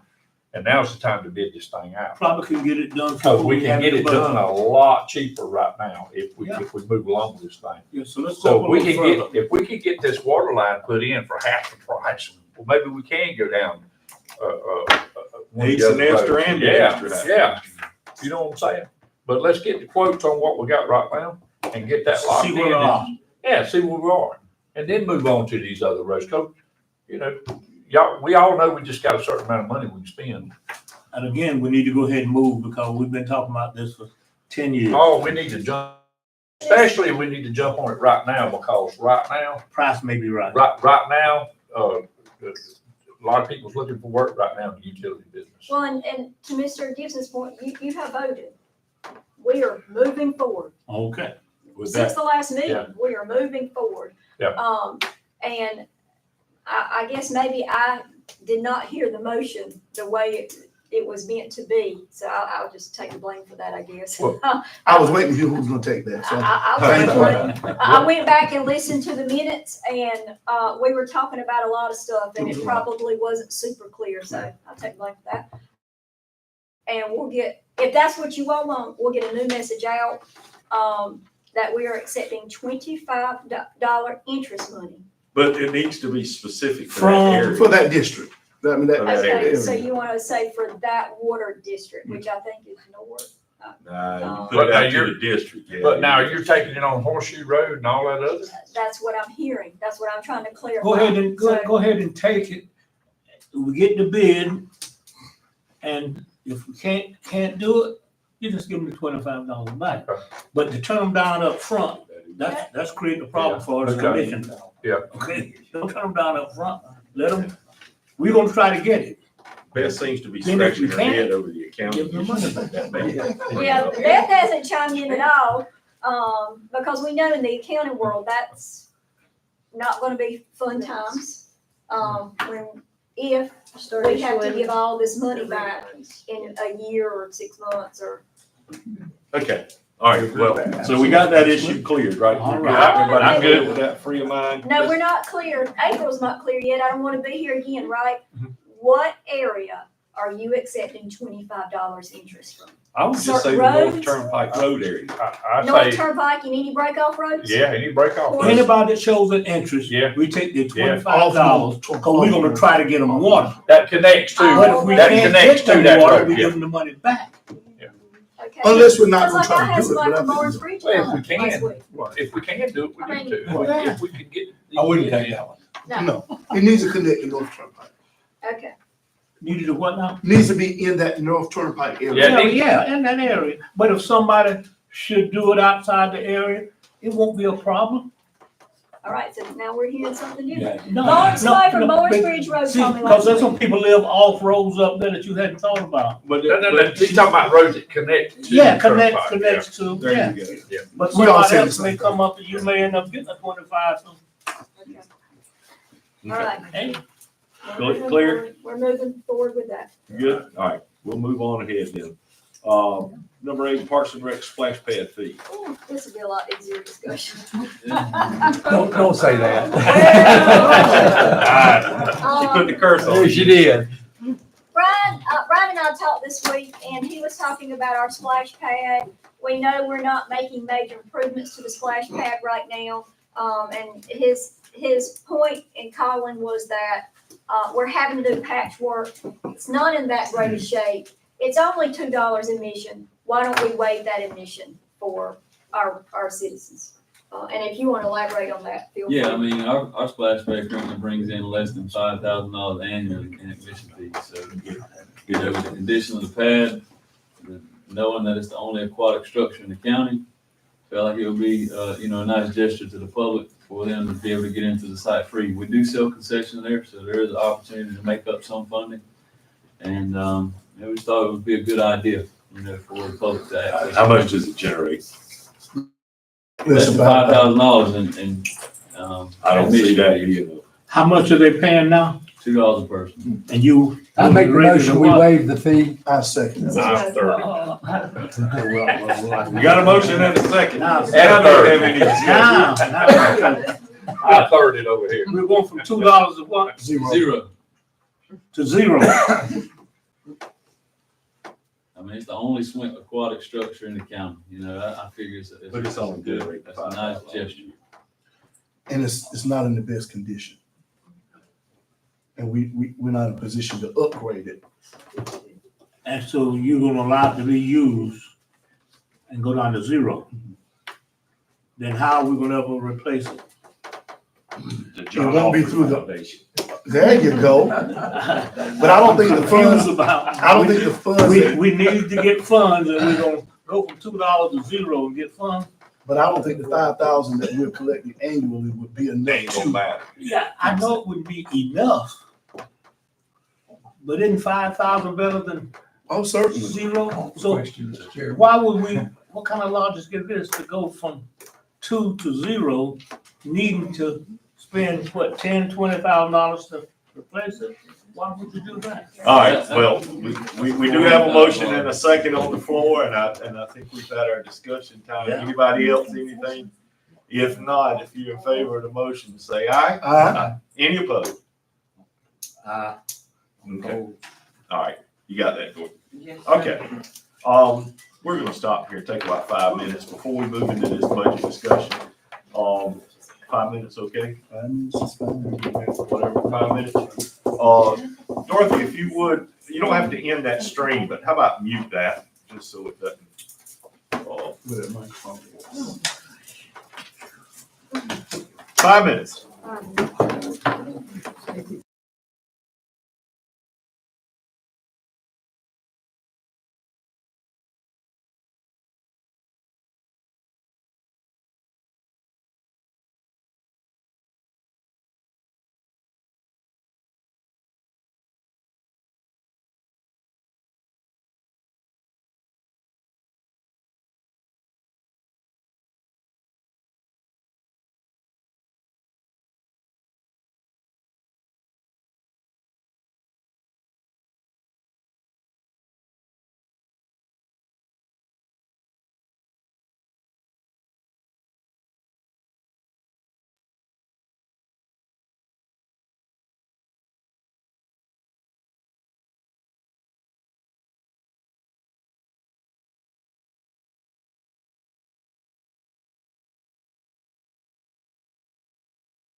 I make it happen. Make it happen. All right, we got everybody back now. Except for Commissioner Zale, but I think he'll be right back. So, with that, we'll move into our 2024-25 budget discussion. Okay. So you have two documents that between Beth and I have prepared for you. And one is, what I'm calling an options document like this, and then one, of course, is actual budget numbers that Beth put together for you. So, as far as the spreadsheet, that gives you a line by line of department, broken out between fiscal year 24, fiscal year 25, what was, budgeted in each year in personnel, capital, and operating, broken out like that by each department. So, that's for your viewing pleasure, I guess, if you want to look at that. And we know there might, if you take a look at that and go through, there may be some questions about certain departments and why did our operational go up so much or personnel go up so much. So Beth and I have talked over those, and we can provide a little insight on that if we need to. But the other document, which is just this word, gives you kind of a summary of where we are at and the feedback we need from you to get our budget balanced. Our hopeful timeline for balancing this budget is after we leave today, we put out public notice for your regular June 3rd commissioner meeting where you can have your public hearing. And then, of course, you have to wait so many days after that. You would come back to your June budget retreat and hopefully pass your budget then, because of course by June 30th you have to have a budget passed. And so back to this document right now, where we are is we need to find 4.3 million to balance the budget. So what we've done is list your revenue options or options to increase revenue and options to decrease expenditures to give you options for how to come up with that 4.3. So that's what is on the front page of your paper. And then if you flip over to the second page, that is the beginnings of recommendations from Beth and I of how to come up with at least 2.7 of that. And then the remaining 1.6 is where we really need your input as to where you want us to go to get the budget balanced. So I don't know if you need a few minutes to read over this, or y'all just want to jump right in. Well, I want to say first for everybody here and listening that this is not unusual for us to have to at this point come in and figure out what we need to do. This year is quite a bit more than the normal, but also this is the first year that we've had in quite a while that we haven't had those ARP funds to fall back on if we needed it. And some of that's the reasoning for this. But I just don't want somebody to think they got $4 million shortage, but that's not unusual at this point in the budget request. So that doesn't mean that everybody's going to get what they say they want. But as a matter of fact, there's probably a lot not going to get what they say they want. But just to raise $4 million in revenue, tax base wise, you're talking what, 25 cents? And I don't think anybody here sitting here is going to do that. So I might be wrong. I'll put it this way: I'm not going to do that. How about that? So I don't know if you've had time, or I guess the ones that I would talk about right off would be the ones that jump off on that page. Would go, there's $500,000 in IT. Well, we'll just take it one at a time. $500,000 in IT. This is revolving around the PAC, right? It is. And so we expect to see our IT go up this year, and provided So far, our cyber insurance has done very well to begin reimbursing us for what it's costing to rebuild the network equipment. So you expect to see it go up next year, and then it will start to level back out, go up this year, begin to level back out next year. But it may not go up that much. We just can't count the reimbursement. We don't know what. Right, Okay. right, and we may have revenue to offset some of that. Okay. Very hopeful we would. The next one that jumps a little bit is about 100,000 increase in Parks and Rec. That's without any capital money. I know it says 40,000 for this year, but nothing in this next year.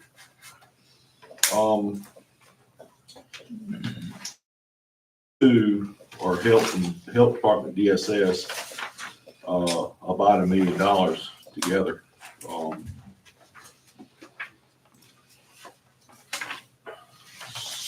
$40,000 jump in RCC. And that's not the one in this mark. First page, Sheriff's Department. There it is. That's what I was looking for. I knew I marked it. The Sheriff's Department is up $1 million year over year, and that's without any capital. But the jail remains, it's actually a little bit less. So those would be my questions. And I left off, since I just jumped the page, I left off at the EMS. That's a 30% increase. $1.4 million, $1.5 million, you might as well say, in 1 year. Yep. Needless to say, I don't think this is sustainable for us, but go ahead, I'm sorry. Y'all know my question now. Okay, so starting with the Sheriff's Department, the increase for that is the offset with the ARPA dollars. For the last 2 years, we've been able to supplement salaries and benefits for the Sheriff's Department as one of the ARPA expenditures that we could use those funds for. So that has, of course, gone away. So we are now feeling the effects of the increase in the payroll from that because we do not have those dollars to fall back on.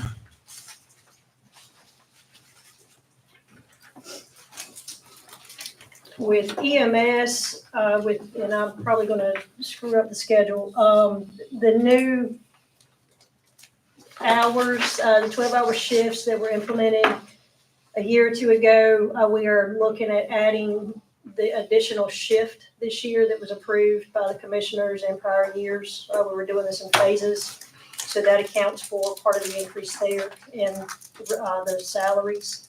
Because I believe you had to add two additional paramedic positions for that purpose. $1.2 million in personnel costs. That's a lot. That's a lot.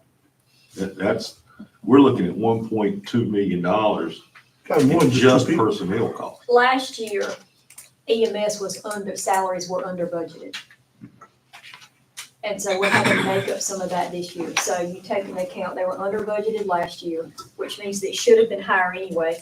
And now we're adding two paramedic positions and fringe. Overtime in EMS, overtime and part-time staff in EMS really cost and really impact our budget. Did we not also add an additional ambulance in the last? And there's an ambulance in this budget. I mean, but we had to staff that. We had to add additional staff for that. But not necessarily staffing to staff that ambulance. We just brought in the additional ambulance because of the increasing of call volume and the fact that now we're putting an ambulance up in the northern part of the county to provide medical coverage for those citizens. It's just increasing the wear and tear on our vehicles. Okay, but didn't we have to add some staff to? This, yes, that was all part of it, adding Is that that fourth the two you're truck, talking about? yes. I was thinking. In my mind, it's not, because the reason two paramedics were added were this new scheduling that Robert has gone to, Right. which started, I think, 2 years ago. Correct, So yes, each year but that is for- all in one. It's all in one. Each year for 4 years, you're adding two additional paramedics and you're just, the cost is just. What's our actual cost for under EMS? Is it that simple to find out? What's our current, where are we at? I was thinking the same thing. You mean our current spending? Yeah, where are we at as of today under EMS, under that title EMS, what did we spend this year?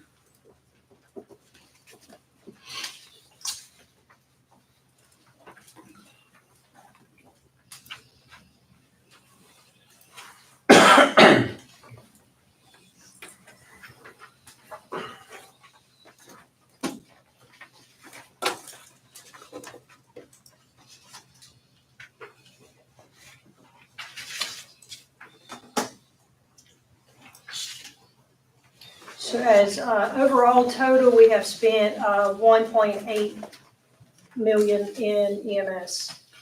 So the 2.6 is probably where we're gonna end up. And I think it's fair to state that we bring in, as far as our collections, and this is just rough numbers off the top of my head, is probably about 1.1 million. But that's all included in that, right? That's already in there. Yeah, that's, this is just looking at the expenses. We're not including the revenues when we're. No, but it's included on here. Yes, it is. I'm sorry, yes, it is in the We revenues. can't add a million. Right. Right. But I mean, so to me, that says we're still gonna be at we're gonna hit the 2.6 number. And I'm sorry, let me take that back because this report that I was looking at did include, the revenues in that total I gave you. The actual, expenses is right at $3 million right now. And that is through with the bid. That is through it is current right now as to everything we've got in the system. So you gotta have a budget I amendment mean, for what's last the year. how many more pay cycles we'll have? We've got, 3 million. I think there's 3 to 4 left. We just got paid one. So 515. So 3.5. You've got, right. Is where we'll. Is what You've you're got saying. 3 more pay cycles that will increase $3 million spending. Well, first of all, that tells me we gotta have a budget amendment. That's $1 million over budget. That, right, and so I said EMS were under budgeted while. That's what I know, but I mean, Okay. don't forget that in the process, that the Okay, auditor's gonna hit us for that. Right, so right now, just in personnel, with this last payroll run, we're at, and this includes benefits and everything, is 2.7 million. And we've still got 3.5 more payrolls. So we're not gonna be far off.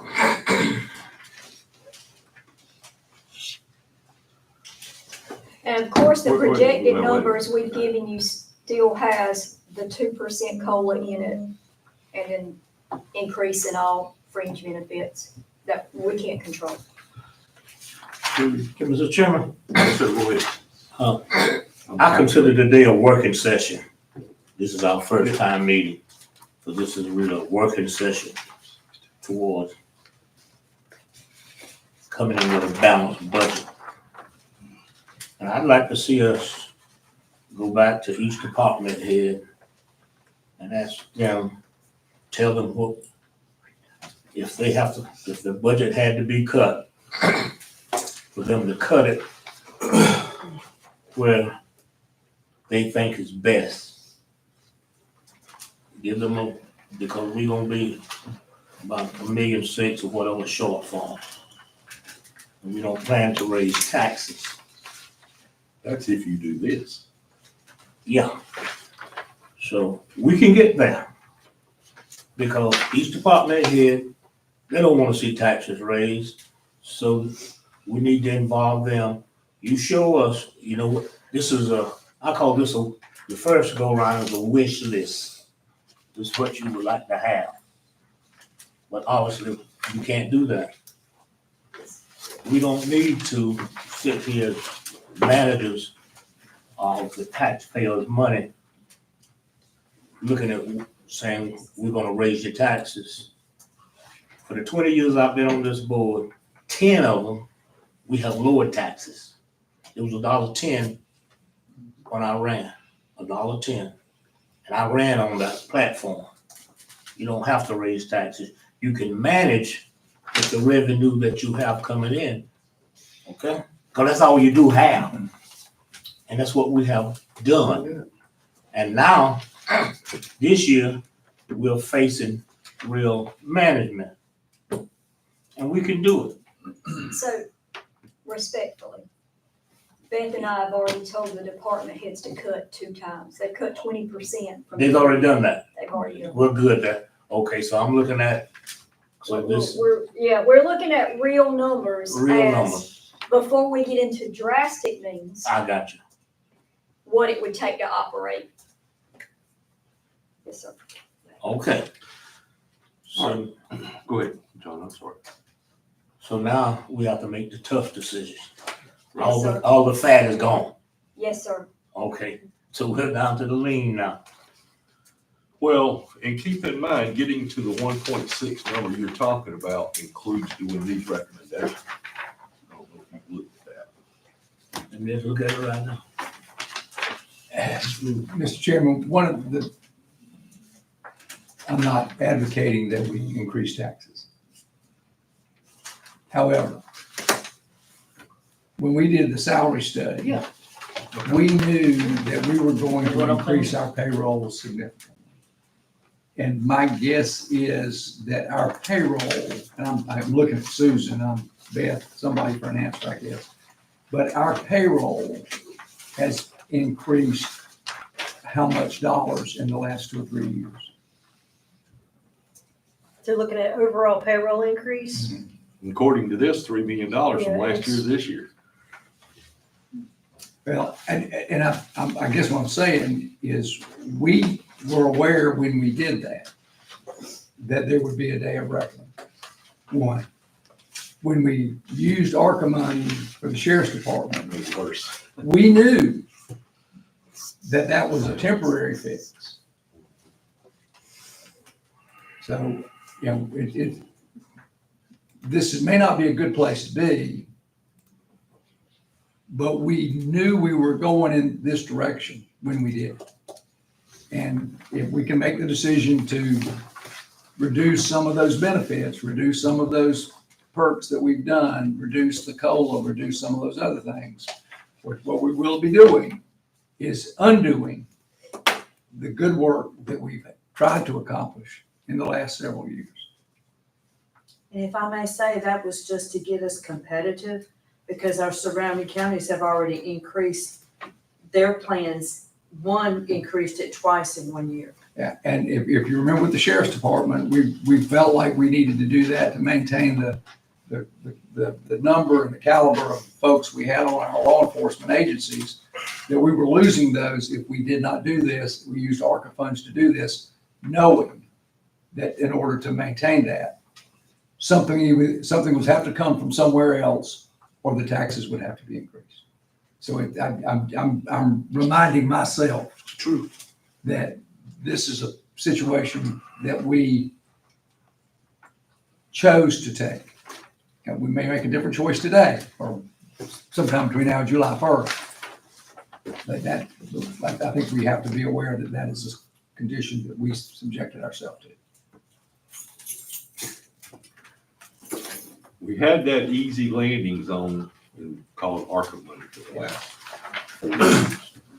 And I don't want to say that spoiled us, but it made it easy to do. I mean, I still though, with all that to the side, have some questions in Right, you want revenue. to finish up your Yeah, go ahead, line I'm item sorry. questions? Go ahead. Are we okay or not okay, but are we settled on EMS? So No, what- that's one of the ones that, Okay, but go ahead. I just say take a hard look at EMS though, just because the way you're explaining it still leaves, I'm coming up with Some- $800,000. should leave us some room still in that one. Yeah, I'm coming up with $800,000. have you, forgive me, because we've talked about so much, there's any lap salary coming out of EMS personnel line right now? about 50 grand coming out. So we've already, no, I'm not saying cut or shorted them, but we always bank on lap salary to help balance the budget. Right. So there's 50,000 in lap salary.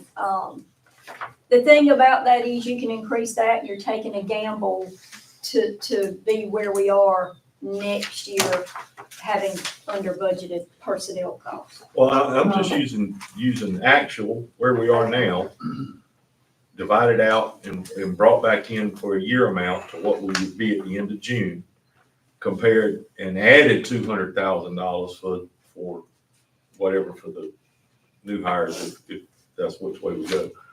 But I'm still $700,000 shorter than what you've got here. I mean, or you get what so I'm coming up with 3.1, 3.2, we're budgeting 3.8.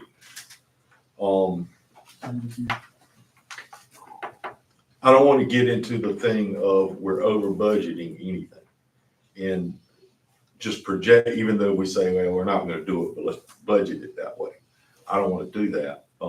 And I ain't saying that's what's happening, but I can't come up Well, and with that. maybe if a little explanation of how we come up with that, we have a spreadsheet for every department with every funded position on that spreadsheet, and it goes through salary, COLA, FICA, workman's comp, every fringe benefit, and it comes out with a total.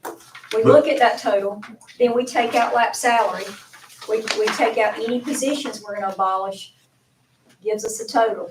We've looked at that sheet, I've even asked Beth, is the sheet right, or the formula's right, looked at the formula, so, I've even sat there and said, how can it increase that much money? I can't wrap my mind around that. So I do understand your point. Well, does this sheet include these factors taken out? No, So that could be part of it. I mean, you see what I'm saying? Yes. It doesn't. Yes. But anyway, I'm sorry, go ahead. okay, we'll readdress EMS. The other one was Parks and Rec. Well, it's just looks That's like the it's, next one. Okay. So, with the community center, we ran on a 6-month budget for 24, so we're looking at, of course, a full year, next year, so part of that is increasing for the expenses and all for Johnson. Yes, sir. Okay.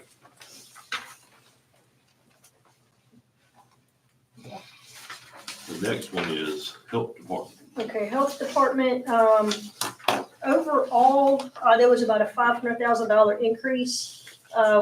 Going back looking, there are several grants this year that were given I think there were like 3, if I remember correctly, that were given large lump sum dollars for activities.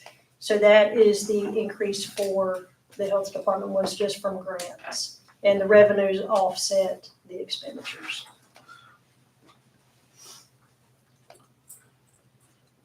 Yeah, I mean, it looks like it's all operating cost. Yes. And then DSS, looking at that one, we did take out lap salary for that. We took out, I think the majority of the overage there is from payroll, Which one is this? DSS. Yes, okay. We took out 700,000 in lap salary. It's all payroll now. And health department is all operating expense. Right, and so like I said, with the 3 grants that had come in with the health department, that was, there were 3 that totaled 500,000. But is that Is that being counted over here? That is on the revenue side. I'm sorry, are those grants they received last year that they're not gonna have this year, or? These, I believe, were in addition to. In other words, it's counted in revenue, but it's listed in expense, so it's a wash. But as far as projected, is it grant revenues projected for the health department? Yes, Okay, that's already in here. yes, it's in revenues. I still think we're about over and above this, okay? I still think we're about $350,000 off on expenses that we may be over budgeting. Revenue wise, I think we talked about this sales tax. I think it's gonna be much better than 5%. Because, all right, well, I'm not known for my common sense, but let's use it. If our inflation rate has been 9% over the last year, 2 years, if you hold buying flat, your sales tax goes up by 9%. Do you get what I'm saying? Because the cost of things went up. And I know that some of that's food and that rate stays the same. But the percentage, holding it true to, let's just say you sold every dollar for every item that was sold last year that was sales taxed in the county, with the inflation rate, it tells me it's gonna go up 8 or 9% in tax revenue because the cost of the items went up 10% or whatever the case is. I just think we're under projecting it. Maybe I'm telling a long story to say what I'm trying to say. But I think there's room, I think there's a little room there for that. I don't know how much LGC wouldn't scream and holler about that if we raised that projection. Yeah, they questioned last year because we did increase it quite a bit, so there was. How much did we increase it? There was, I don't remember right offhand, but it was, probably over $1 million that we increased. And- But we did it, right? Yeah, Well, I mean, we met it. we did, There's a So statutory when cap they on what you can project. question it, not on sales tax. There's not a statutory Not that I'm cap. aware of. Property tax. There is on property, but I didn't think there was on sales tax. when the LGC questions it, they just question it, but can they stop it? I mean, I guess if it was something totally out of the park, can they stop you from budgeting it, or can they only question it? Their question. So You to you Ms. get what I'm saying? Yeah, Yeah, to I Mr. Kim's think you're right. Is there any work you want to do with that to raise revenue, Well, I mean, or any work you want? I wouldn't, But I what are you would comfortable come in higher than 5%. Now, I wouldn't go crazy, but I think I would come in at more than 5% increase. Just from the simple fact of, don't count the growth and the stores added and that kind of thing. Let's just look at it from an inflationary rate. If this can of beans costs more this year, the tax on that beans is gonna be just as much more. I know we're talking pennies, but all those pennies add up. So, With your 5% increase, how much dollars does that turn into? So you're looking at about $500,000. 500,000, just on that revenue. So if So if And I think every you figured 1% you said- 7.5%, you'd have 750,000. I don't know that I get that aggressive, but maybe, but I mean, It should be better. because we projected, you're saying It'll be better. 10% last year? I don't, If it was $1 million, yeah, I don't think it had to be yeah, close to and I'm running 10%. off memory, but yeah, I don't think we were But- that drastic with, And percentages. we met that number. And I think we'll make it. I think we'll meet it again this year. So I think there's some room in there to pad a little bit, and I don't know what the magic number is, but so, and I'm basing this off this 1.6, okay? If I think there's a little 300 in room in expenditures, and maybe another 250 in sales tax revenue, that's 550 of it. The one thing, permit fees are expected to go down. $130,000. Permits and fees Oh, are back over expected. here. You know why that would?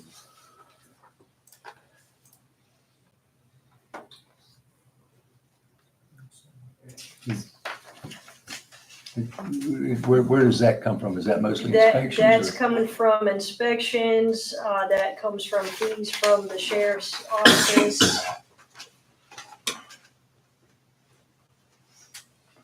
I'm trying to remember, it's been a while since I've looked at revenues, I've been focusing much on the expenditure side. Give me a few minutes and let me go back and Okay. find my notes. Charge for services, I assume is what Robert's talking about, is in that bucket. Is Yes, that right? The interest revenue going down. I think you got that from, yeah, we had talked, yeah, with our, one of our investment individuals, about a month or two ago, and they were, projecting about mid-year of rates dropping, so recommendation was not to go too drastic. It ain't going nowhere this year. But I mean, I ain't gonna, You talking about, you talking about the next 12 months? You yeah, don't think you're gonna- maybe in the next 12 months, but not in the next 6 months. Yeah, but we're talking about. I know, we're talking about next.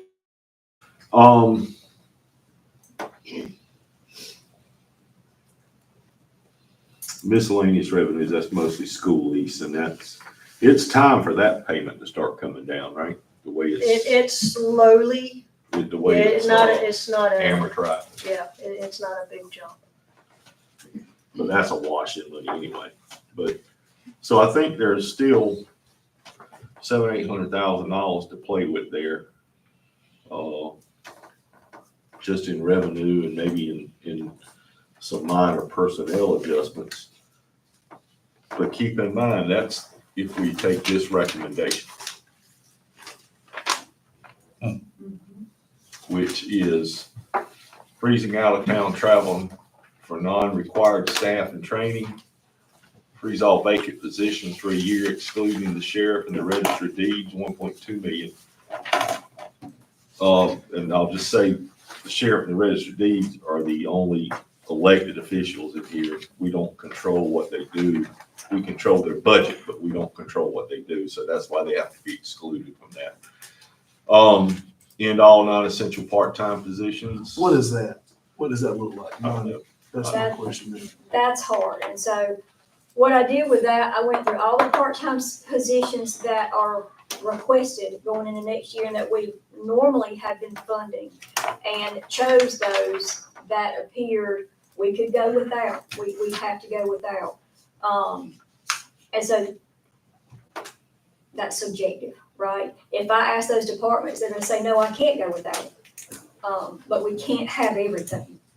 We can't continue to operate where we are this year, so trying to look at ways that hurt the least, I guess. And maybe that's something you would want to take a look at. Which ones y'all think are essential versus are non-essential? There's one thing I think we probably need to put back on the table, and that's the $10 million we agreed to give the Board of Education, the school floor. We need to rethink that and go back to it. We approved that prematurely before today. Right? Yep. We approved it. Yeah. Well, And there's money we don't agreed, have. now we approve it, but we agreed. We'll agree to vote it on. And I opposed it then, and I'm not opposing giving them that money, but we don't have that money. But that's how we're looking at this deficit here. If we cut everybody school floor, we'll still look at 1.6 million. We need to go back to them. They care. Let's propose another figure. But we're looking at raising taxes. We don't have to do that. Oh, we don't. I don't think we're there. No, we're not at raising taxes yet. I don't think so. Not if we can do that, plus the little bit I just talked about. Yeah. You know, we may have to do the proverbial dip into the fund balance again this year, Yeah. which I really don't want to do. But to get us through to this eval time, we may have to do it, and the board need to keep in mind, if we dip into the fund balance, nobody need coming after we adopt the budget with requests. Right. All right? We need to tell them, don't come. None. Period. There ain't none. Because the state will get involved if we drop that fund balance to low. I've already been through that. Right. Okay? And we're right at our self-imposed limit now. Yeah. So we would go under, of course, there's no penalty for doing that, but, What limit are we at now? 15%. We were down to 8% one time in the Well, state. that's what I was going to ask. What's the state limit? 8%. Yeah. But they recommend, More than Right, that, give or take. They have substantially a more than formula for that, and so, but it hovers around Now, question, But we have a self-imposed rule before I came of 15%. So And where are we now? We're right below 15, we're like at 14.87. so we could touch it this year. I have a question to help me do some thinking here. Revaluation, what year is that? approximately? 27, January 2027, it won't go into effect till you do your 27-28 budget year. so we still got 2 years of that. We got 2 years. So for 2 years, we need to tighten our belt, hoping that with all the new industries that come and food places, we will be in a better place. So for the next 2 years, we need to just ask everybody to join us. We need to tighten our belts and we can get through this. We really can. Well, it's not unsurpassable, I mean, by any means, I just, you know, It's just tough. some of this stuff is self-inflicted. You know, We had to look out for our people. We had reached a point where we had to, Go, Do that. do me a favor, look at 2018 at the total personnel cost at the end of 2018. because we had been balancing our budget on the back of our employees. Right. And their benefits. So we had to fix that. I can't go back that far. How far can you go back? I only go back to 22. Because of Eunice. Yeah. Go to because of that. 22. And I- Oh, and yeah, I had, yeah, and of course I had, yeah, I can't. Well, get there's my probably records. one online somewhere, but go, Yeah. go back to 22. All right. And you want total payroll? Yeah, just bottom line number.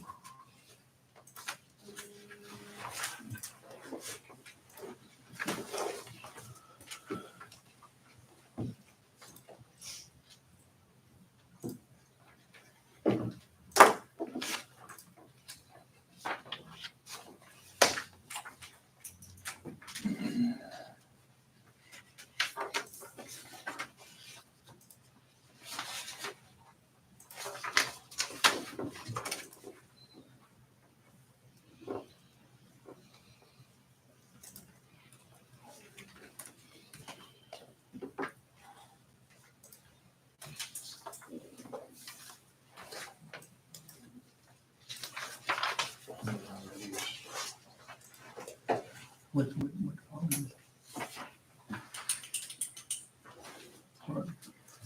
Is it? That's not correct. That's the staff. That's what it is. Yeah, this budget only had less than half a year. This is for a full year. That, just that number's down.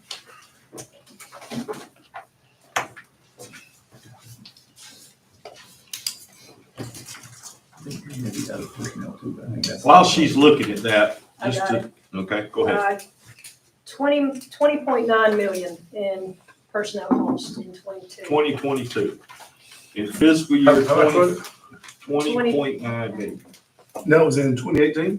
2022. 2022. 2018 was less than that, but 2024, we're saying $7 million more last year. And if we go with what's in here now, we're talking about $9.5 million more in personnel costs that we have done. We haven't added on a bunch of people, so we've done it Just in COLA in COLAs and in the salary study. So Keep in that's, mind insurance and costs. insurance have costs, yeah. increased. how So, much the insurance go up? It went up 9% this year. We came out even last year when we changed, but the year before that, it was, probably about 7 or 8. but that's quite a substantial increase in the last couple of years. I say that to say this recommendations that we just went through, where we stopped at the central part-time, suspend the progressive steps increase to 610,000, suspend county 401 contribution, 636,000. We did not, when we met about this, we talked about removing the cost of living, which would be another 400,000. But we can't do it all on their backs. And I really don't like the furlough idea, which is on that side there. I don't like that at all.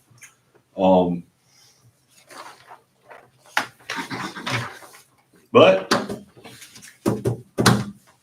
unless somebody's got a magical eraser or something somewhere, I don't know what else we're gonna do. We gotta make up for that $10 million in 2 years worth of payroll. And that's a hump, that's. But we can't put all of that on the employees' back, Absolutely. but we also can't put it all on the citizens' back. We don't want to remove COLA. No, I don't wanna remove COLA, I don't, Remove COLA. but all that other stuff seems just, I don't wanna call it smart, necessary way that we need to get to where. But I think doing that, that's $1.6 million still in the negative, but I think with a more real revenue number and, that kind of thing, I think, and maybe even some of the fund balance, I think we'll be okay. So, I know we'll be okay, but it doesn't matter how we get to okay. Just curious, Beth, with the 15%, it represents how many dollars in the fund balance? That's around 6 million, 6 to 7 million. That's the unrestricted. Yeah, and That's unrestricted, the yes. unrestricted fund balance. And that's what the 14.87 represents. Okay, so you're saying somewhere around maybe 6.5 million?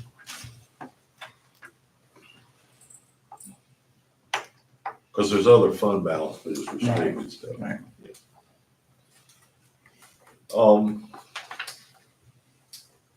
Okay.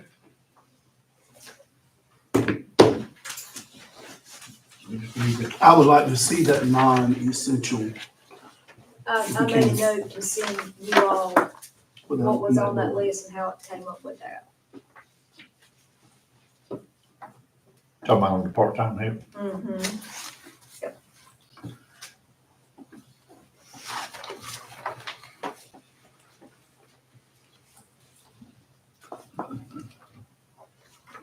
Anything else? Pretty clear on, Clear? We're gonna find 1.6. yeah, you're gonna wave a magic wand. Don't I'm you not clear understand? on finding $1.6 million. You're gonna wave a magic wand. It's gonna be Put everything revenue, on the table. revenue, right? Revenue, sales tax revenue, we're gonna adjust that projection. That's give you about 250. We're gonna And that's adjust, going up to over 7 that you didn't want to do. right.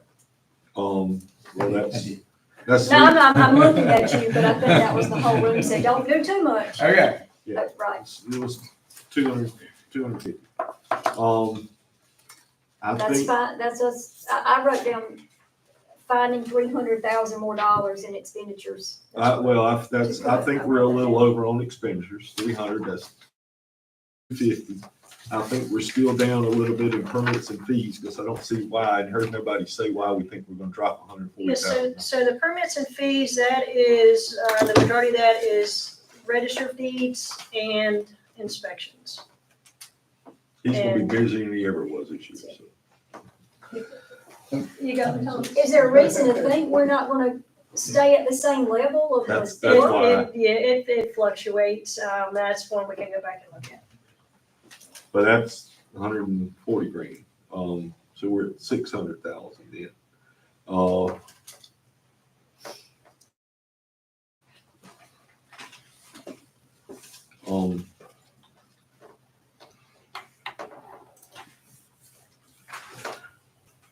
See, I think somewhere in this other source income, I know last year 2.9 of it says fund balance appropriated, but I think that was ARC money. I thought, Some of that were projects that were dedicated with, ARPA dollars, but those were moved during the year to the actual ARPA fund. So there's really, that number there is probably more inflated for 24 than what it should be.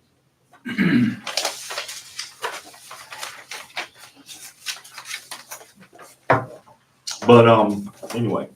So if we get that 6, to your point, and if we find more, that's a bonus, we will go back again. If we cannot, are you wanting to balance the rest with fund balance, No, Not the rest. not the rest. which would be about 400? I guess what is the limit, what is your limitation on balancing with fund balance from a dollar figure? I'd say less than $500,000. I need to think about that. Yeah, because that would put us, $500,000 would give you 13.5 to 14%. which would put us at, oh yeah, percent, okay, yeah. Dollar wise, it would. If you took $1 million, you would reduce it down to about 12%. So then you suggested how much? Is that I about was right? saying keep it less than 500, right? Yeah, but I was, On fund balance. If you had to go $500,000, Well, I mean, if that's the only place to get it, let's do that and not. Is there any We do entertainment of Mr. Alfred's comment about the school system? I agree with, Mr. Alford. I think we need to relook at that. That's what we give to school. We're tightening up on everybody. Also, I would see the landfill. And I believe they would help us with a couple Separate fund. $100,000. That's Separate fund. enterprise. Separate fund. I believe the school board would help us with a couple $100,000. BJ, what do you think? School board help us with a couple $100,000? The one that we met with before. Yeah, same school. No, this is a different school board. Yeah. I think we would have a fight on that. It would be, I don't believe we would. I can guarantee we would. We have them come back, We almost had a fight over what we did do. okay, but we need to show them the facts. Everybody needs to participate. We're giving them 10 million, and their employees that get paid from that 10 million, they're getting their increases. They're not being frozen. You know, other things in that 10 million are perks that our people are not getting. And so we just want them to participate. We're not telling them how to use theirs, but these jobs here are essential. All of their employees are getting, if they cut a couple $100,000, none of their employees would be cut. Guaranteed it. All right, who are we gonna elect to make that sales? So let's ask them, let's ask Dr. Boyd to come back before us. Okay? And make his case. He's not gonna be you your gotta problem. convince. He's not gonna He's be not your the one you problem. gotta convince. And I don't think he's the one to have a conversation with anyway. No. But he's the one that convinced us. I think it's our board talking to their board, i.e. you as chairman talking to their chairman will probably start. Because I just don't know that we even have the time to meet again. And I just don't know, I even have the energy for our two boards to meet. Oh, Because I don't know. that That's it's gonna be a fight. That's gonna be. I don't know that it'd be profitable. I think you need to have a conversation because Mr. Alford is asking with their chair and just see if there's a possibility. Well, here's the thing. We will agree on giving them, if they don't agree, then we'll agree on giving them 200,000 less. That's all I'm saying. They can accept it or reject it. They have other recourses they can go if they reject it. But we need to give them what we have to give them. And if they want to proceed beyond that, then we respect that. But we can't give them what we don't have. And that's what we're proposing to do without, this is not gonna be a fight. And certainly I have the time to come here and talk about the budget. I do. I'll make time. I'm done. Well, You can have the I'm conversation. I mean, that's the hear only concessions. option. The only option is for you to have a conversation if that's what Ms. Alford wants. But I'm saying trying to That's set up what the meetings board and all wants. that. right, I'm asking for a consensus. Yeah. We need No, to we go don't need to back. vote on it. We but need I- to go back. You could always make the motion to vote in the budget time, reducing it that, but I mean, that's. Yeah, yeah. What was the number that we gave them? 10 million. 10 million, 10 million. 300,000 for capital. What did we give them last year? Same The same thing. Then they also get horse lottery. And from our county, they also get, somebody help me, a refund with forfeitures. They get all forfeitures, everything the sheriff takes in road collections, they get as well from our county. We've never even really tried that before, but they're getting all that as funds too. All the, that money, they get all the lottery money, 100% of the lottery money? But it still comes through us for some reason. I don't. Yeah, well, but because, it's our money. We I have, mean, you know, but it Yeah. comes, they remember signing Yeah. those things that go to, they have So- to come so to us. what's and ask for a lot of- repercussions? all fines and all the fines down at the courthouse and forfeitures, it goes to. So what's the repercussion if they don't like what we give them? They sue us. They sue us. Again. They won't sue over $200,000. They look on county. That's what I'm talking about. You forget that recent meeting we had where they like to jump all over us for 40,000. And I'm saying, get rid of the liaison committee, let them come to us. We don't need to sit back and pat them and all doing to you. We don't do that with anybody else. I'm not, I love education. it's just gonna be a shock. Because we pretty much committed to, did we not? I mean, Committed what we didn't have. Yeah. We committed half of our That's one way to budget, say it. half of our, Well, property and that tax. we We'll committed, give that to, not knowing we were gonna be in this financial. yeah, well, yeah, we did it prematurely. presuming that we were. Yeah, we thought we were in better shape than we were in. Well, I agree with Mr. Alford. I think we need to Reconsider in these cuts. reconsider what we're giving them. We can't cut everybody else and cut our own people. Need to reconsider. Well, but that answers $200,000. If Still got. still 200,000. So we still seven. They wanna give us more after they realize it. I wouldn't put it there. You can't go so far. You can't choke that cat for so long. I ain't gonna make that prediction. But you also had RCC that asked for an increase $50,000. I think 50, well, yes, something like that. And you budgeted that, their whole request. And we voted on that too. That was before we knew we They was broke. presented, there's all Yeah. kinds of things that have been presented that were never voted on, that.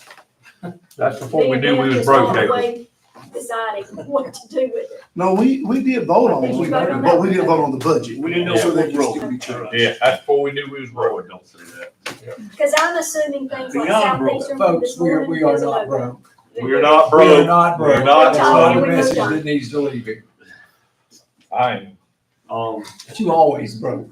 Well, I mean, again, you know, we're coming off the backs of ARPA and salary study and increases when we had the padding there to do it, Yeah. knowing that this day was coming. Stimulus money. Knowing this day was coming. And so I'm not blaming anything other than now's a hard time. I'm like you, I don't think we should put it all on the employees' backs. Although this does a substantial amount to the employees' backs. Yeah, But, we gonna have to go back and look at that.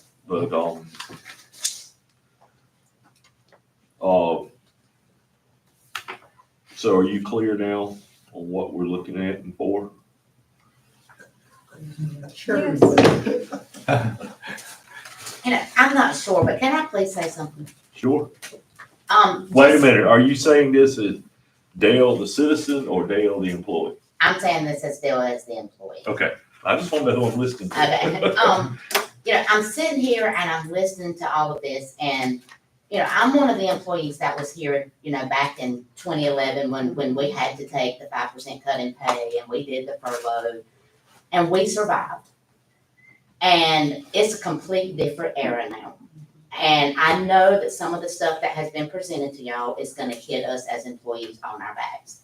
And I'm not just saying this for me, I know that there's a lot of department heads in this meeting because of what has been proposed to You may not see my face at a bunch of your commissioner meetings, but I do listen to your commissioner meetings, what's going on. You know, just, there is a lot of organizations that has come to y'all and has asked y'all for money. You know, now that you're sitting here and you're looking for money, before you hit us as employees and you take away our 401k match, you take away our incentive, you know, step, our no COLA, look at those organizations that you've promised money to. You know, I'm not saying cut all of the organizations, but cut maybe the amount you're giving to them so that employees are not having to go back and take all of the big hit that we've taken. Because with it being a different era, you may be getting ready to lose a bunch of really good employees because other government entities are giving their employees 5% cost of living raise, and they're not taking away benefits. So I just kind of wanted y'all as commissioners to think of that when you're looking at what you're looking at cutting from the employees. Well, and I think on the reverse side of that, the employees have to remember, in a 2-year period, we've had a 30-some% increase in what we give employees. And then I'm not just taking away from that at all. And if there was a way we could do this without doing it this way, we would do it. But to do this, and we don't have any money promised to anybody this year that I know of, that's not a county operation. We've still got, well, But other than stuff that we're obligated, we have to give matches to like JCPC, that kind of thing. But you're talking about to maintain this level of 18 cents on the dollar increase. And I think that's against state law, isn't it? Because there's a cap on how much you can raise it in a year. Yeah. And I'm definitely not gonna support giving money to organizations No. at the expense of not giving our employees the COLA and other perks that we give you. I know we won't do that. No. Well, thank you for listening. I appreciate it. Yes, that was inappropriate. Thank you. What did you? Inappropriate. I thought you. Ms. Sneed, from that comment though, would you look, you and Beth, and see if there are any organizations, I can't think of any, that we've made promises to? I will, because I've been keeping a list of that, and we put none, now, you got your request today, 2 requests today. I'm gonna take it from this conversation, those are no-goes. They're just requests. Yeah, keeping the list, the only one that you funded, which we have choices, but not a lot, is the Humane Society, and we didn't increase their funding. We kept it right where it's at because our animal control is dependent on having somewhere for to take animals. But all the rest of the requests have been, we have not written them in the budget. But we'll make sure.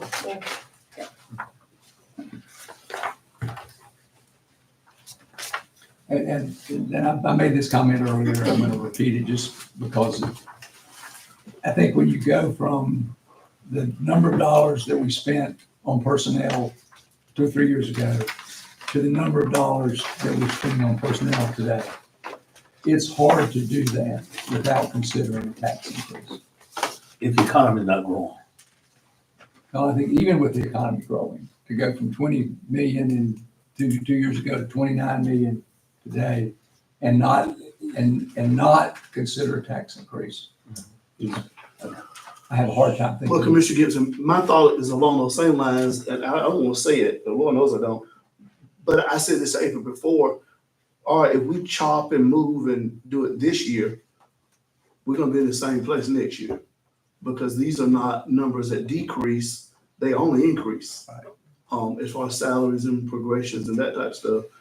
And so at some point, it may not be this year, but at some point, we gotta do something to bring in more so that we can cover what's going With on. EDC, we're working on that. We gonna. And you said it was nine, how much increase in payroll? If I heard what they said, it was the payroll was $20,900,000 for the year that ended in 22. 22. In 22. Okay, So well, the year that ended in 24, which is only 2 years later, it's 26.7, and projected for next year is 29.5. what's the difference in taxes we brought in? The difference in taxes, the tax rate has been at 99 cents. No, what we brought in. The dollar amount brought The in. The dollar. dollar amount brought Between in, 22 and 24. We need to look at, I don't want this, I don't want to get alarmed, but as people retire, or move on, and not that many, we need to look at our management staff and see if we need to continue, for example, as we did at the landfill, sometimes you don't need as many employees as you have had. Scotland County is not growing people-wise, and we need to look at, we really do need to take a good look at our management staff, all of those persons, so that we can continue to give them the increases and the perks that we give. Sometimes we have jobs when somebody retires. For example, we had a full-time engineer one time, and we didn't replace that person. We had the contract, but there was a saving there. And as time goes on, we need to look at that, especially if Scotland County is not growing. And really projected that our population will decrease. And so it may be, 200,000, 300,000 here and there. It helps keep money in our staff's pocket. Well, I do think it's, to your point, that's at every level. It's time to dig deep. Yeah. And do you need the level of staffing you have? And it's hard to say no. Yeah. It's hard to say no, but you do have to be objective, because we can either keep going like we're going and all lose. Yeah. Or we can be objective and with a fewer number of people, keep our benefits up. That's what I'm talking about. But that's a lot easier said than done. Okay, can I ask one more question? And do we need to stop for lunch? Their lunch is here if Okay, you want. let me ask this real quick. Operating expenditure with school expense is going up $200,000 from the previous year. Now, I know that ties lottery money and tax, sales tax, restricted sales tax and all in that. But why is that going up, of $200,000? You get what I mean? If we're giving them the same amount of money. We're giving them the same amount and it's going up 200,000, then we're projecting something going up, sales tax or lottery or something. You said the 2 million. No, I'm saying the 200,000. So if you look on the last page on the bottom line, the school fund, 14,169 for 2024, 25 is 14,360. Gotcha, I see it now. I'm sorry, where are you? The last page on the bottom line, or the school fund line. I got you.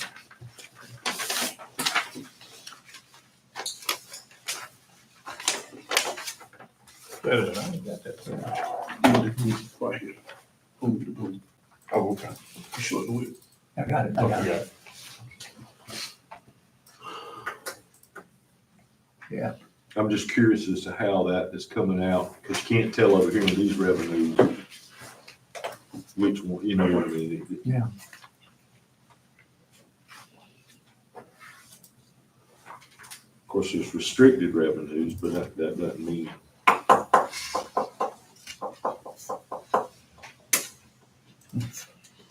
And then that, you don't, I mean, that, you reckon that is the projected increase in the sales tax revenue?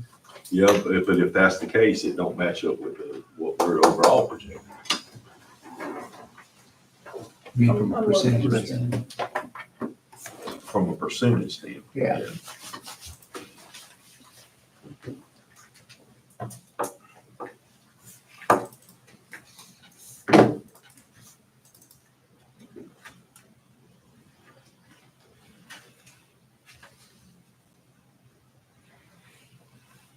Because if that's the case, if that's a restricted sales tax increase,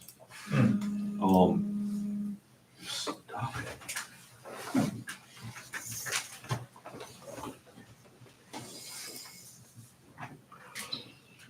That's that's 14%, so, it's not matching our other sales tax increase.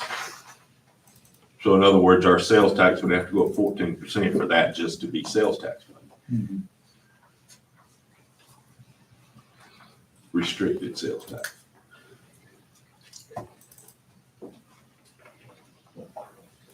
And I don't think we're projecting that across, we did say what, 7% or We 6.5%? I said 7.5 would give us two. Yeah. And on here it's 5%, but, Why would and Beth, you make. and if the lease payment's coming down, that reduces the revenue. So, and that's another 170,000 according to this, added to that 200, hell, that's $500,000. But the incentive, the industry incentive grant, amount went up $280,000 in expenditures. Right. But I mean, to me, that's a wash, because we don't pay it if we don't get it. Yeah. So why would it go up? But it still increased it. That new company, I guess. I mean, I don't know what the, Mark provides based on what he knows is coming and the incentives that have been approved already. but I mean, I don't see us doing anything with that. I mean, if it comes in, it's a wash. Yeah. So, the only thing it could be is better. Yeah.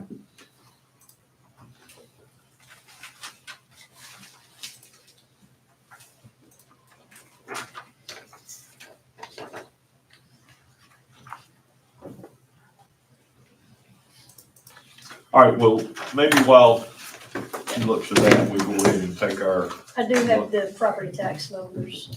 For 22, we collected 20.2 million, 20 what? 20.2. 20.2. that's In ad fiscal year valorem. 23.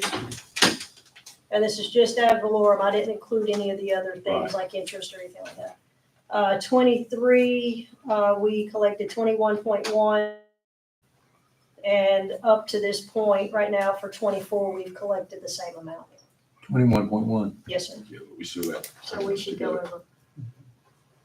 So hopefully we'll get up to at least 21.2 or 3, hopefully. Okay. All right, so we want to just go ahead and take our lunch recess. Yeah, at this time. And let's go ahead and take that lunch recess for now. We'll, start back here at 12:30. How about that?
let her get that. Okay, now we're back live. And we'll continue on since there's no more budget discussion, I assume. I do have one thing. Yes. You had asked about the school, the increase of the school. That's right, yep. That is something new this year. In the last audit, as the schools pay us their lease payment, in the past, they have taken the sales, we've applied the sales tax, restricted sales tax dollars we get, we've applied that to the payment. The auditor has suggested that we show that as a lease payment. So we as a bookkeeping thing, but we have to budget for that or else we are over budget when those journal entries are made to record the school's portion of the sales tax that we apply toward the debt service. But are we counting that That, sales tax in our revenue? it's in the revenues, In our revenue? Yes, in not the our- school revenue. right. No, that's it, it's in the school's restricted revenues, they have their own pot Yeah. of money, but in the total rolled up at the top, that includes the county's portion and the school's portion of sales tax. Okay. So as far as a timeline for this, me and Beth have both made some notes of various things. Do you still want to put this out for a public hearing on June 3rd? We just about have to. I think, I agree, but is there anything you want between now and then? Anything you want to see, even if we pushed it to all 7 through email? Well, I mean, I'd like to see what we're taking to the, because we gotta have it for the public hearing. We gotta have it out there, so we're published to where they can get a copy of it or whatever. So yeah, I mean, I'd like to see it, but we have our hearing on the 3rd and then 25th, is that right? No, it's the 5th. June 20, yeah, I think June 25th sounds right. We got something on June. The 5th is 2 days later. That, yeah, we don't know why that's on your calendar. Yeah, that We should have don't been know on why that popped up on there. It popped its way all the way into this little paper copy of my calendar. Yeah. I don't know what it is. We don't know, it was on mine, I took it off. I don't know if beginning of the year, We- y'all we- I think plans. it went on there when we did everybody, all the other month, all the other days. Because even if you did it on June 3rd, you couldn't pass your budget on June 5th. So you hadn't waited long enough after your hearing to do it. So we don't know where that came from. We all had it though. Yeah, Well, it was one of those that was in purple. It was somebody put it on my calendar.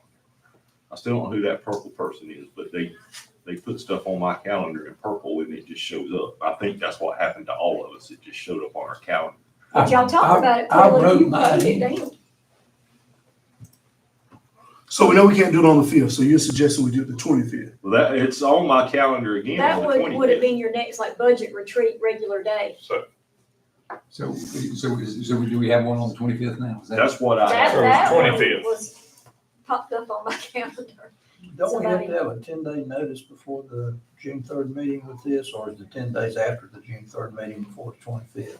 Because at some point, there's a 10-day notice requirement, it's gonna be tight, but So if it's before the 3rd. yeah, no, my understanding is that officially the budget is presented on the 3rd, and then 10 days, that is the public hearing, and then 10 days after that is when we can officially approve the budget. Before you can do it. Okay, but there's no requirement that you have a 10-day publication before the June 3rd. Don't think so. I will find out because you're right. I Today's the 21st. think there is. I do too. I think you, 27th. There's gotta be a 10-day notice. which means we'll have to get that to the newspaper quick, which is fine. It is just a public notice announcement, and then we have the budget available for people to see if they ask for it. Right.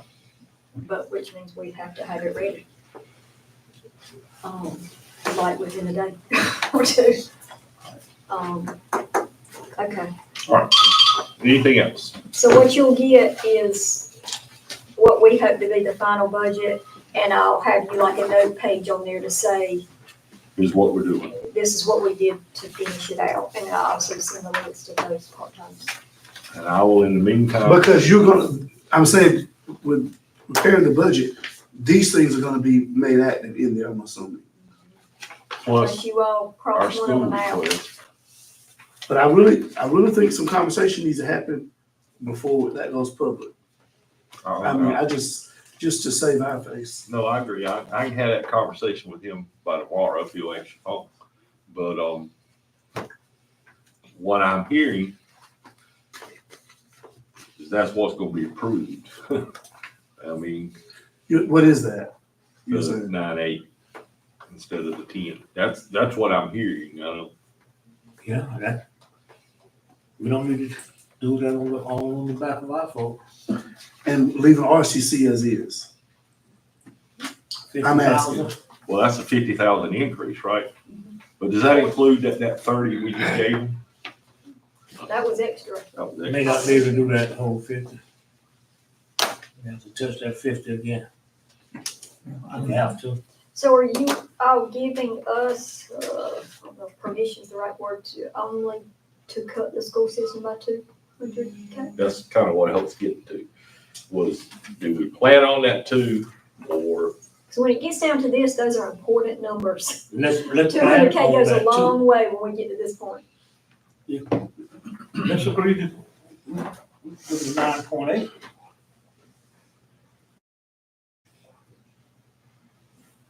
I'd rather look at I'm the school- looking at y'all, you got to say. I'd rather look at the yes. school board like this than to look at my employees like this. They don't work for me.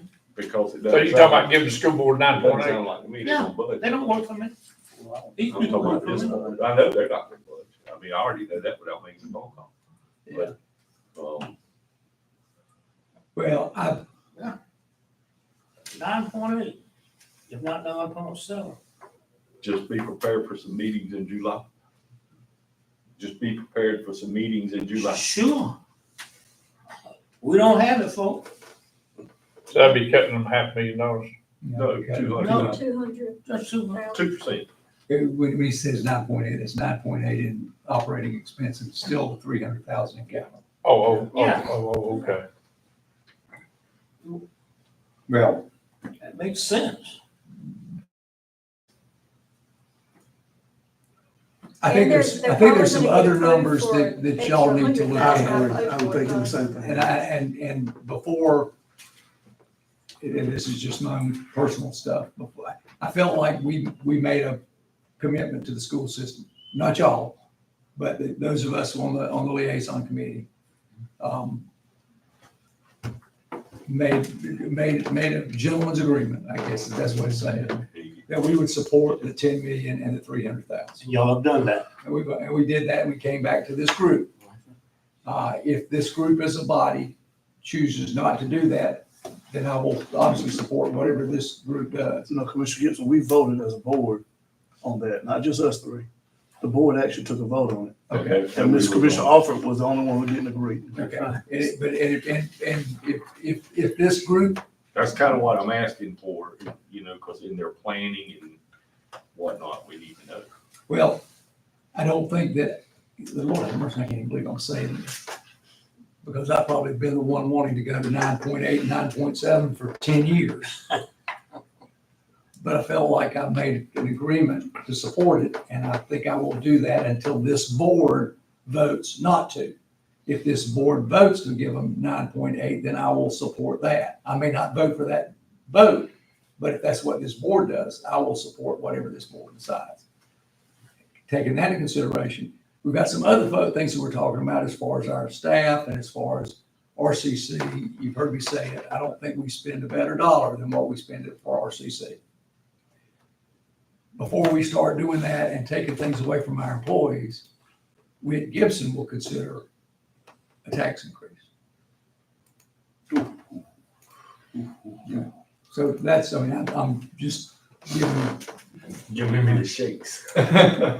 well, and again, it goes back to that same statement. I don't think you can increase your payroll $9 million for 3 years and expect to do it without your major source of revenue. Go ahead, Sue. I too am speaking as an employee, and if you want me to speak as a citizen afterwards, I will. And I'm struggling with this because I do not want to see the tax rate go up in my job because we're gonna see people in our face. However, I have to step back and look at it. Our valuation is extremely low when I look at the rest of the state. It is 40 to 65% lower than where it should be at this moment, according to documentation that's put out by the North Carolina Department of Revenue. The only piece in our revenue neutral equation that we have control over as a county is that tax rate. And the bottom line is that people hear tax rate and it sounds horrible, but the bottom line is what that bill is. My concern is if the market, if the economy, and if the market stays where it's at now, there is going to be a sticker shock when our valuations go extremely high and we have not already over here altered some kind of way to start moving towards that, what the end bill will be. And that's my concern as the tax assessor, that year when those valuations hit, that it is going to be a shock if something is not done incrementally before. That's just my concern as an assessor. Do I know people are gonna come in and have a field day with me? Absolutely. But I am concerned about if the market continues like it does, our valuation is gonna go up significantly. And you're not gonna be able to keep that 99-cent tax rate when your valuation is up higher. And the thing is keeping that tax bill as steady as possible. And that's why you can move that tax rate up and down. So you can keep those tax bills. So the taxpayers don't say, well, my bill was $100 last year and it is $200 this year. Yeah, and those are just numbers I'm grabbing. And that is my concern as your tax assessor. I am afraid of that shock that is going to come in 2027 when they receive their bills. And if we do something incrementally, now you can do what you want to because y'all are the governing body and I respect that.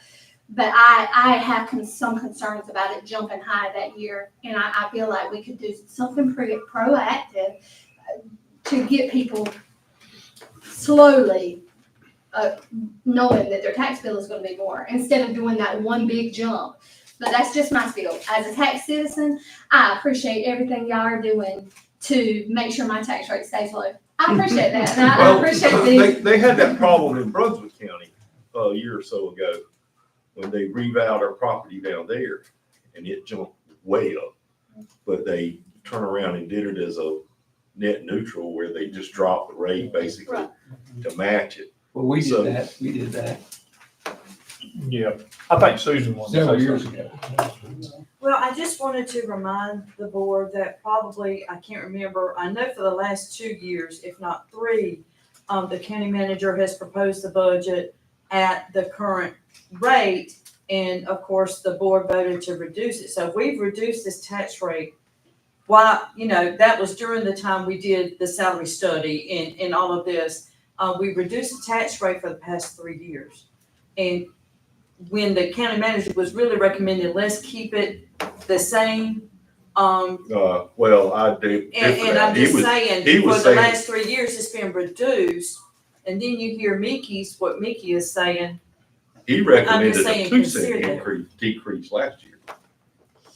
I remember he had a 2-cent decrease beat last year because we didn't do it because we said that might be too big a jump at one time. Well, But now let me ask you this, going back to the valuation.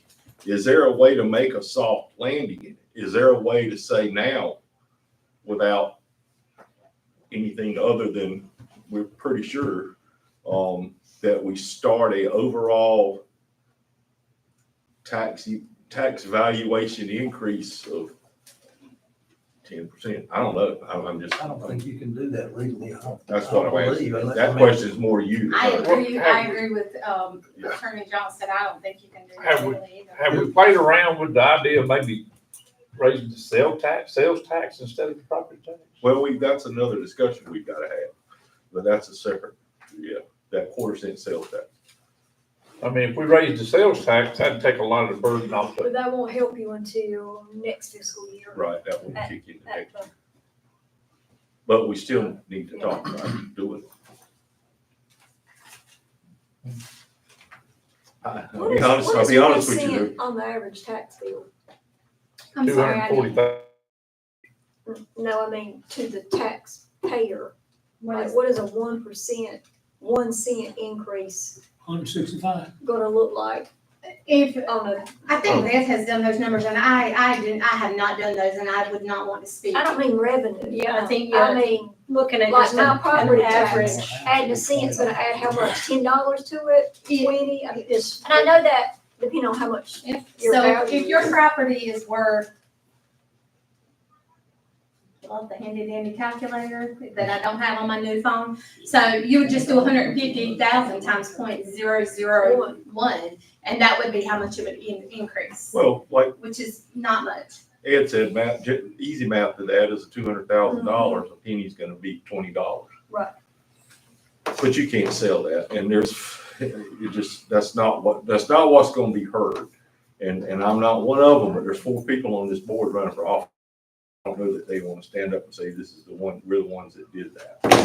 And we'll vote to raise taxes. Yeah, that's a guess, but I don't hear that, but 2 of them are in this room, so I just don't hear that. Tax increase in those circumstances. Voters believe in reciprocity. They will pay you back. Well, and their first thing is you ain't cut everything you can cut. That's gonna be the first comment.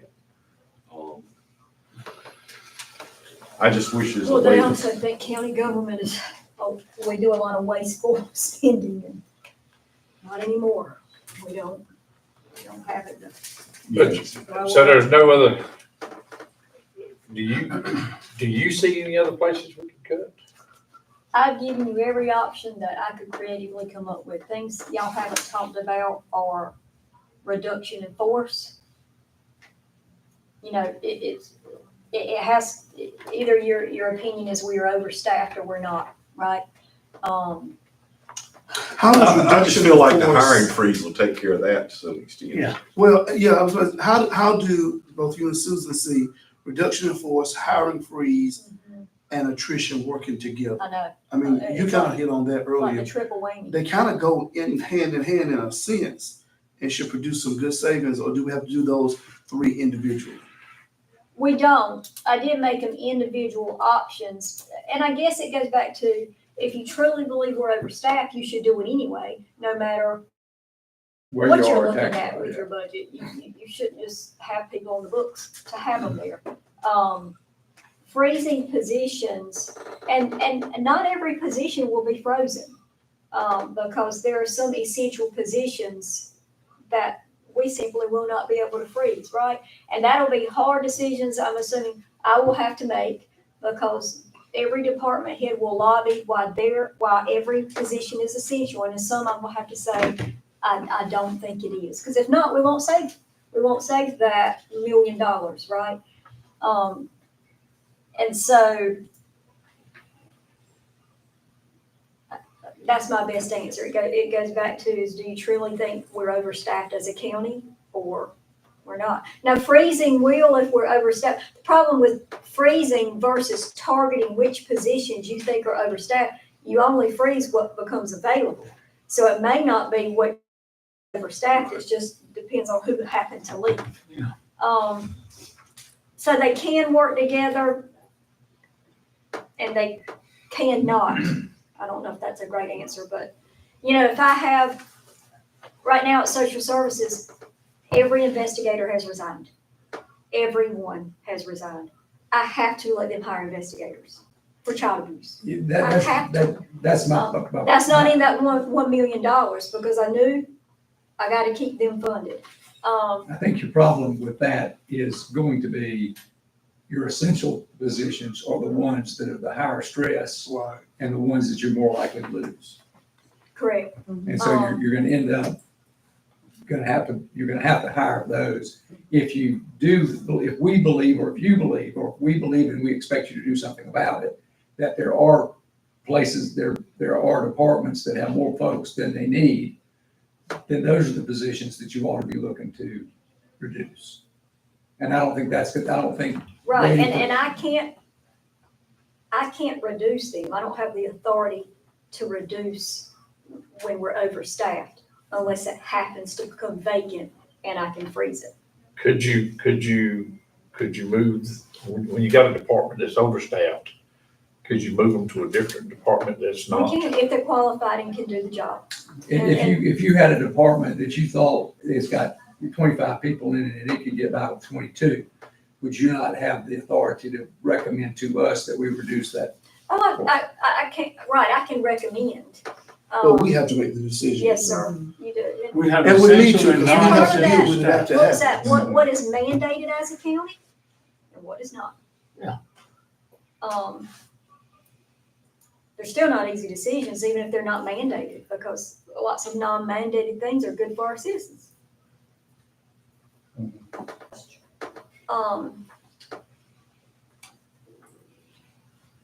Okay, So, well, let's, yeah. we're getting off the topic here, but, so we know what you're gonna do as far as We we will can, be sending Budget something out, it'll have to be very, and we will, very shortly too. we can talk about it again on that Monday night meeting, and then we have another meeting after that with time to discuss it, so.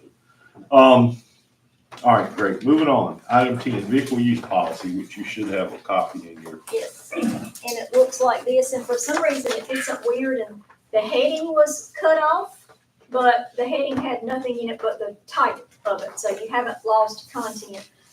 This policy was brought to the policy committee initially, and, the policy committee said, you know what, this is pretty important, we would like the whole board to weigh in on this. I also gave you, again, the list of, I also gave you, This page, looks like this. Yeah. And then I gave you the list of who has take-home vehicles in our county again. Yeah, that's in here, this flip. Can't see it straight, it's trying to turn it down. Oh, we- Turn sideways on Oh, we mine. got scanned mine's right. sideways. Oh. I'd have to do mine like that to see Not it. sideways. that's weird. Yours is sideways? Yeah, mine's And sideways. it starts out with the word purpose. You want me to Yeah. make No, that's not the list. this, the Excel Yeah, the spreadsheet? purpose is. Oh, the list of vehicles. Y'all want a Oh, copy of oh, this? We can make copies quickly if you like. Yeah. Yeah, that would be good. I thought you were talking about the policy. The policy's straight.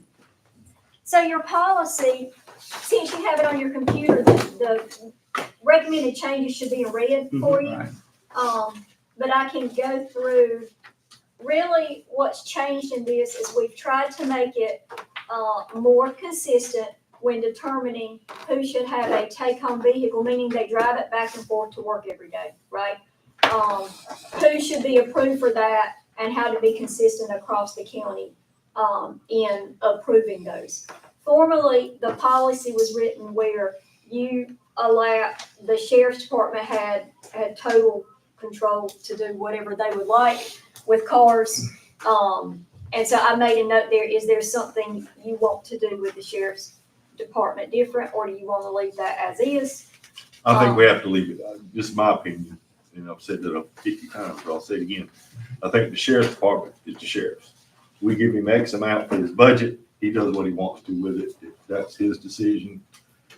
He's an elected official and he can pay the price if there is a price to be paid or whatever. I see letting him handle that. So that's my opinion.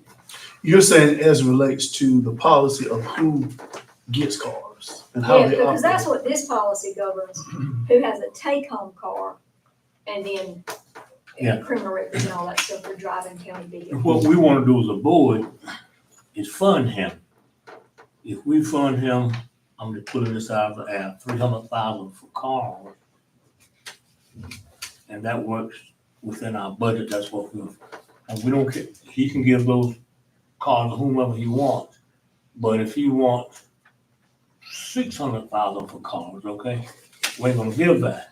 So we just approve the amount of funding for vehicles that we can afford and that we know are necessary. Now, if he chooses to give them to a clerk or a deputy, that would be his business. But this is all you're getting for vehicles. But That's we're what you're not, saying. we're not budgeting any vehicles this year, right? This year, none, I think, That's where I'm I coming think we from. budgeted enough in the past Yeah. that allow for everybody to have cars. Yeah, well, we doubled last year's, right? We doubled Yeah. what we. They got normally 7 last year. And so going forward, we may have been rather generous the past time. Going forward, we're gonna give what's appropriate, based on our dollars, what we have to give. Right. Yeah, I think our job to the sheriff is to set the budget, then he does whatever he sees. Within the law. Right, yeah. And I've not had a conversation with Ralph, but we're allowing him to have a different set of rules as to the criteria by which somebody gets to drive a car back and forth. And I'm not so sure that that's an advantage to the sheriff for him to get to make that decision. He may be better off if he knew that If he's forced into. if he's forced into saying this person who I really enjoy them working here, and I had to offer them a car for them to come, but they don't really need, that car is not essential to their job description. Can we force the sheriff? I don't think so. I think if he wants to agree to it, he's probably. You're saying we can't legislate who he assigns cars to. Well, I think part of what he's doing is trying to determine the best way to enforce, to administer criminal, I think you get into, do you want to micromanage how the? I know, I guess I would like for it to be more consistent from the sheriff's department as it is with other departments. And I know they're different. I operated fairly differently than the rest of the state agencies here when I was the clerk of court, because I got to make some of my own rules. But I also like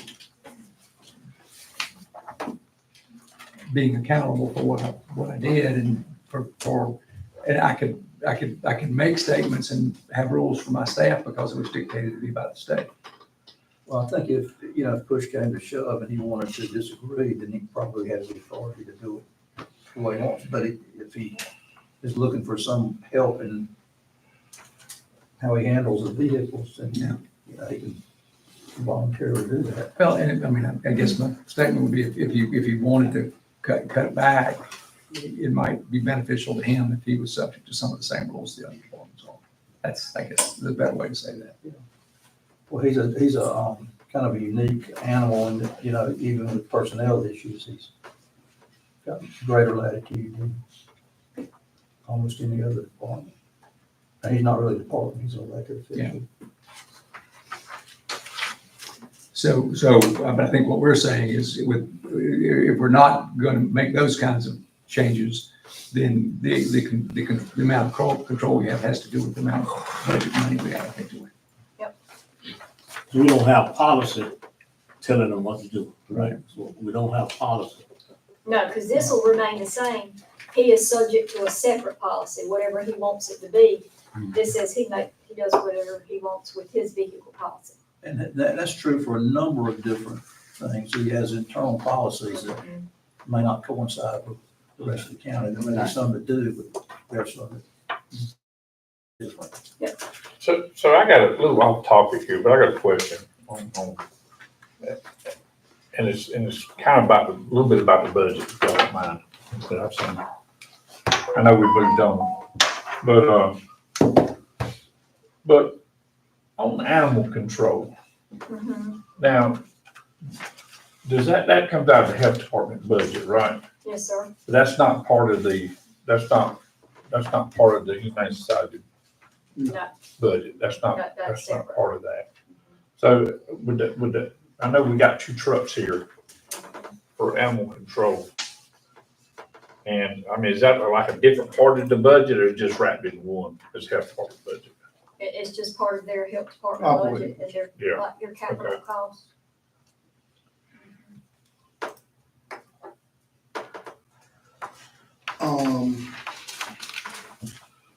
So the changes that the policy committee is proposing, do all of these people still keep vehicles? Probably not. Okay, because there are quite a few on there. I'm not gonna call, but personally, I They're don't. right. And I don't know rationales or histories of why some people drove cars home, some people didn't. And honestly, I asked the department who were, so I assume they're being honest about that. And this is what I got back several months ago when I asked. So, I think what you would find if you get down to the assignment of county vehicles and those bullet points, I wrote them to where if your job requires you to get up at night or after hours and respond directly to the field, you would need to take on a vehicle, and that's very few people. If for very few people, maybe one or two in the county, if you have equipment in your car that is needed in the field from home, you have a take-home vehicle. So there's very few. And even on-call doesn't necessarily give you a vehicle to take home unless you're on call. Well, I At noticed, that time, which rotates, right? I noticed some So- of these vehicles,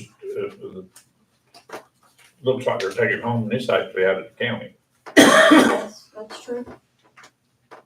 And so I don't know how the rationale is for, I live out of the county, but I respond immediately. It takes you maybe 20, 30 minutes to get here. That's not an immediate response to an emergency. So that's kind of my train of thinking when I start looking at those bullet points and use to narrow down who would take a take-home vehicle and who. Kind of the rule of thumb is if you get up like I do, I get up and I report to the office in the morning and then I go home. I shouldn't drive a car Yeah. from Scotland County home to do that. I use my car and my gas to get here and then I go home. Because I don't respond to the field in an emergency capacity regularly. I don't do that. Okay. These people are also taxed if they take a vehicle. So if they don't take one home, they won't be taxed anymore for that. You mean there's a dollar figure attached to the value of that? Yes, sir. Wow. Because it's seen as, I didn't know like a that. work benefit. It's so compensation. You're taxed on that. The EDC vehicle, is that provided by us or by the EDC? That vehicle is provided by us, and the EDC did make a contribution this past year when that was purchased. And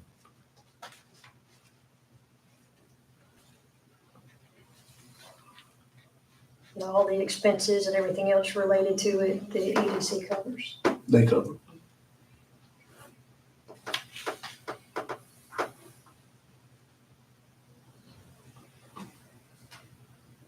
So we're looking at this list to do what, Mr. Chairman?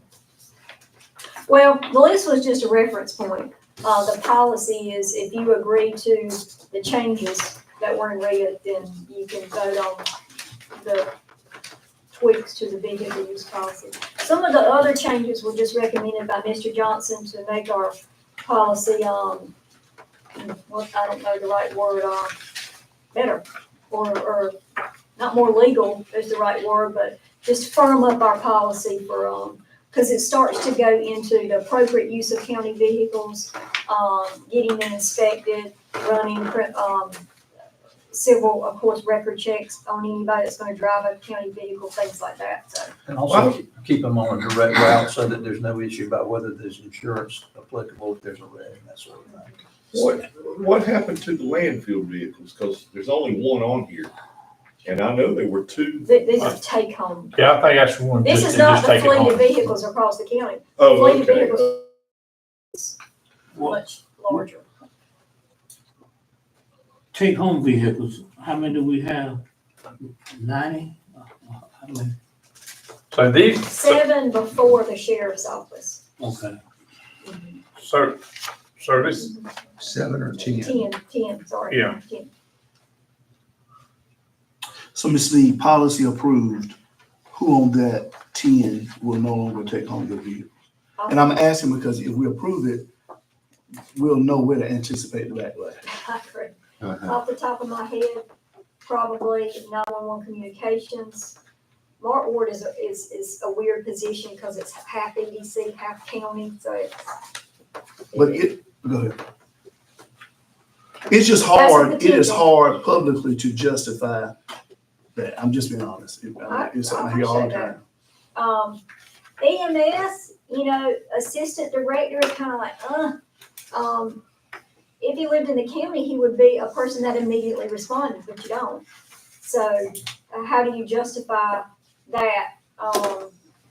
When on our EMS shifts, we have, even at night, when the director and the assistant director are there, we have a shift supervisor, an assistant supervisor, and paramedics that are responding. Health department, I would say they take their cars home when they're on call, and they rotate those week by week.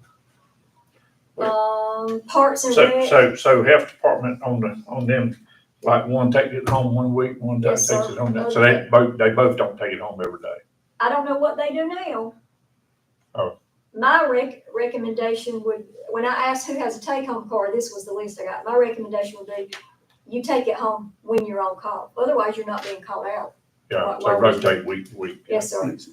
Parks and rec, Miss Townsend, or there's no reason for a supervisor of a community center to take a car home. Our other two don't. So that one would be, And if she's called back, she's going she's going to the office. to her job. I don't know why the program coordinator takes a car home unless there's Well, now, he programs does go going on around to after the- Yeah, hours. he's probably in ball fields and Right. parks. So I and guess visitor's office. convenience of, instead of driving back to the office, parking it and getting in your car, you just took it home. And he lives in, Scotland County. Public buildings, of course, like, is called out to random and stuff. So that's, off the top of my head, if I go through the list, that's what it looks like. Well, and this is not a conversation that, but I really think we need to look at when it comes time to buy vehicles, is what kind of vehicle are we buying? You know, we got this assistant EMS director driving for lack of a better, a new 2020 Ford F-250.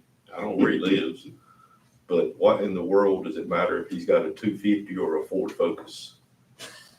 Shouldn't all that come before us, before vehicle? I think the reason they got a 250 because they pulled trailer. It may be, but they've got two of them. Your policy. Yeah. I believe it has in here that, all vehicle purchases moving forward have to be approved through county finance and the county manager. So they're not at liberty to just go buy whatever they want. And I'll expand that into the EDC. I mean, I don't know that we need a Tahoe for that position. That could be a Toyota Well, Camry, here's an just as easy. example. I'm not saying that, but, I mean, because we've already bought it, but Well, an Um, example is, there was a department that needed to replace trucks. They gave us a quote for $70,000 and we're sitting here thinking, you don't need a $70,000 truck. We'll find us a F Ford 150 and that's what you can drive in that job. You're not hauling anything. Yeah. So I think we will make decisions moving forward as, I don't know why you need a truck if you ain't hauling nothing. well, the position had to have a truck, but you would, But if you ain't hauling nothing, why you need a truck? I mean, I agree with you. Why you need a truck? You ain't without hauling talking about the department, Yeah. they have to have a truck. Well, but let me ask you about the EMS. Do those vehicles, how much equipment do they, radio equipment? Like, Mr. Communication. Robert Sampson's vehicle, when you open the back, is full of specialized equipment. Well, is the assistant director the same one? I don't know, but I bet it is. I I would my think bet it would be it probably is too. is. but does he come over here after hours if there's a call? It just seemed to me I that would certainly think so. And maybe it's kind of like animal control. If Robert is on the cruise that Do week, you know? he is the next in line. So maybe that week he drives the truck. Or you get Yeah. Robert's truck, because Robert on the cruise, you don't need to. And Say that again, Ms. Dutch. To my knowledge, he does respond after hours, as do I, and not always just to the building. There's been a lot of question, do we need 2 animal control officers? You said it a lot straight off. But they can't pick them up. Well, You call, can't pick 'em up. you You can't call, pick 'em up. They can't take them anywhere. Tank and Hank is two different. they won't pick them up. We've had them up there, I don't know how many times, they won't pick them up. Is the They said reason they're not picking them they up? ain't got no They have place to place put to 'em. take them. Okay. They have no place to take them. That's a different Well, problem. I said there's a meeting tomorrow morning about that Yeah. with the Humane Society. So let me ask you this, issue. excuse me. Luxury vehicles, 'cause should not this board have to approve luxury vehicles? all of the vehicles, department. I'll tell you why. I know an agency that lost their funding because they didn't know they were purchasing luxury vehicles with state money. And only the governor and there's a few folk can ride around in the big luxury vehicles. In Scotland County, we have a lot of luxury vehicles. Okay? Not economy vehicles. And we need to get a range on that because that vehicle could be $10,000-$15,000 more than the economy vehicle. The state, you see them, I asked the question, why y'all get those cheap cars? Because taxpayers' money. But here in Scotland County, there are a lot of luxury vehicles on the road. It says here, landfill's got a F-150 XL. Okay. Well, but them other two that she's talking about that don't go home, that drove home for years, those were new GMC Denali. Oh, I know you are. I mentioned that one time when our county manager took the commissioners to Raleigh. We went in an economy van. And I was bouncing up and down and holding on. But yet, Were you driving? no, he was driving slow. But yet, Well, I know you I asked won't. that question, why is it that we're riding in this economy van, but yet back home, there are luxury vehicles on the road. I mean, $60,000. It's more than $60,000. Yeah, but that was then. So I'm just saying, we need to get a rein on this. And if you need a luxury vehicle, we'll improve it. Well, John, I think the attitude was for a long time. I think it's different. Personally, I think it's different since we have someone else in charge. But I think the attitude was for a long time, and what I've seen, spend it or you don't get it next year. Spend your budget or you don't get it next year. So a lot of people just spend money. I know for a fact, I know departments right now because the business told me straight out that we got departments here that takes a brand new truck to the tire store and take a brand new set of tires off and put new tires on because they don't like the way they look. They got to spend the budget. You got to spend that money that's in the budget or they don't get it next year. Okay. The reason I know you didn't drive, because I rode with you to Dillon one time. I know how you drive. I'm a rough driver. Rough, yeah. But if I'm wrong, now somebody tell me I'm wrong. My question to this would be, I appreciate what you said, and because we got a different person in place, but as a board, we want to set policy that will outlive us and the person in place. Not want you to go anywhere, but we want to make sure we set policy. So my question is, this policy that's on the table, Ms. Sneed, does it address what Mr. Alford just stated about the board having to approve? Luxury. I think we need to make that addition to this policy. You wanna set, like define a range? What you define luxury. I would define it as a dollar value. Well, they got vehicles set up for municipalities. Well, I think y'all's approval will be within the state contract number, and anything outside of that number would have to come to us. Yeah, that's all I'm saying. Yeah, Because it's sound- gonna fluctuate from year to year, so Yeah, that leaves If it. you put a dollar amount on it now. Is there a state contract number for a Denali? Yes. It may not be a Denali on there, but maybe it's a Tahoe, so no, not We don't every warrant it. We may car not is warrant gonna it. be on the No, state I know, but it's contract. not gonna be all. The Denali itself is not on. Not the every luxury car is part. gonna be on there. The GMC with straight windows and AM radios on there, but the You cannot get them anymore.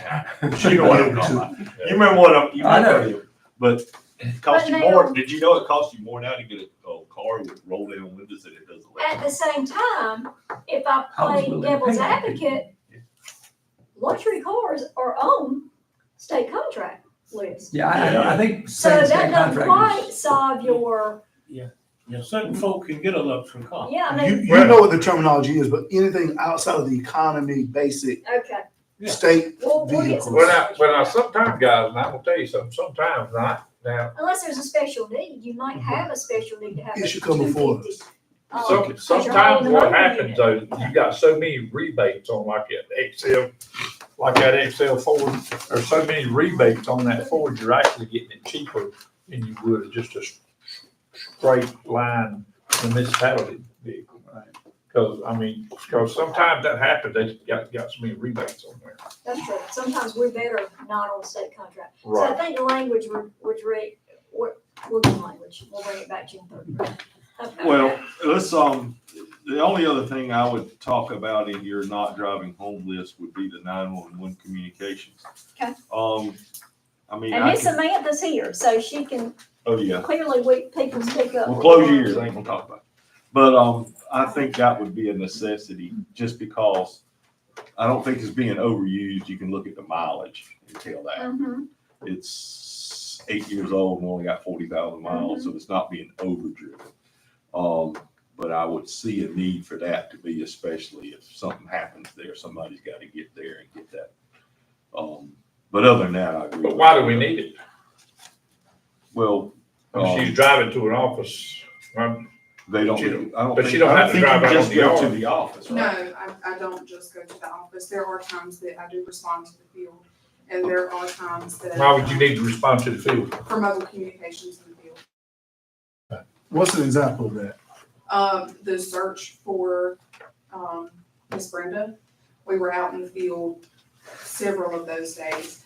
There's also been, other type emergency events that we respond in the But field. why would 911 communication be out there? Well, they have a radio. They got to set up. I see your point. So you got Miss Samantha and Jonathan. I assume one of you respond to the field and one of you stay at the 911 center. I would assume that's how y'all work those, so. A lot of times, yes. But you have radio communication. Yeah, we do. And A dispatching lot of out people there. look at it as just 911, but we're not just 911. We handle all of the emergency communications for all of the departments in the county. So all the sheriff's office communications, all the police department communications, fire department communications, all of that runs under my department. Well, and part of it, I think, her being in the field during those emergencies, all those departments are running to and from home. But that can't I be know not done, to be dangerous, they're running on different channels. but that can't be done from the center? If you're at the center, you can't monitor 4 channels at one time during one emergency. And Well, Not And without do it- being extremely and do it overrun well. at our staff. you cannot. and those Viper radios, I think when you start with that stuff, you gotta make sure, and number one, she's cleared with the state what channel they're gonna operate on this search, and then those channels have to be set to that on the radio. I mean, as a whole, it ain't just a matter of here, go out there in the field, look for somebody. It's, but that's just my opinion. So there's a benefit to having one person in the field for, better communication versus you're trying to do Why? it. You're, if I'm sitting, and you can explain it better if you can, if I'm sitting in the 911 center, I'm not where the fire station is and the police or the sheriff's is, and I can't communicate with them here because I'm sitting over here 5 miles away. Maybe you can explain more of what you do out there. I'll give an example. If in the event right now, there were an active shooter, whether it be at a school, at Walmart, whatever the case. The 911 center has 3, maybe 4 people working. We're currently understaffed, so it's more than likely gonna be 3. We hope that one of them hasn't run out to get lunch for the rest of the staff, because our staff don't get lunch breaks, set lunch breaks. So if they have run out to get lunch for the staff, then that leaves it at 2. To answer all the 911 calls that are coming in. And then there's also multiple radio channels that have to be monitored simultaneously at that time. So in that type of situation, it is much more beneficial and more safe for those people in the field to have us on site doing their communications. And it would take about 20 to 30 minutes for us to respond and get set up. But it is much more beneficial to them for us to be on site and be part of that unified command system that happens in an emergency in an emergency type situation. So what would you be doing on site? I mean, I mean, So what are you on doing on site, site that you can't do in the All of office? the radio would be handled on site. Leaving the 911 center dispatch, everything Right. else still going on in the. I got that. My question, I guess, is not that. My question is, we're talking about take-home vehicles. Right. I understand what you're saying about having to go on-site to do that, but I'm still not understanding the take-home vehicle necessity, is not. I don't I didn't mean to disagree. open a can of Yeah, and I'm on worms. that. I think that was her, Policy take care of it. we're saying that this was her decision Well, anyways. no, I don't wanna let it close, cause we're talking about cutting things. Well, if you're gonna do that, you have to go through every one of them. Well, let's cut them. That's what we're here My for. question, Mr. Make Chairman, our was supper reservation. pass the policy and let the policy take care of it. That's- Yeah. And stop going back trying to pick out the ones Exactly. we want. Quit picking one at a time, That's and I didn't policy. mean to start that. So, Well, the only thing I'm saying is we got to make time to cut this stuff if we're gonna cut it. If we're gonna bring this budget down, we got to make How time. about- Well, you're not cutting it. I'm bringing this back to you June 3rd. I'll bring back to you my list of recommendations of who has a car now that would not. No, I'm just defending on myself on why I'm asking these questions. You know what I'm saying? Yes, sir. Because I'm a commissioner just like everybody else in here, and I want to ask the questions. Is everybody okay with that? What other choice we got? Well, Okay. but no, I'll tell you, before we do that, you call the other 12 people on this list in the room, because if one's got an No, answer, that they all ain't, got that, answers. you misunderstanding me. No, Yes, you are. I'm just asking the questions. I'm just asking why, because I don't know why. I get it, but you gotta ask that question of all of them. You can't ask just one person in here. She's the only one in here. That's why I said we'll get the other 12 in here. Well, I didn't have questions for the other 12. I wanted to know why she was taking things home, Tim.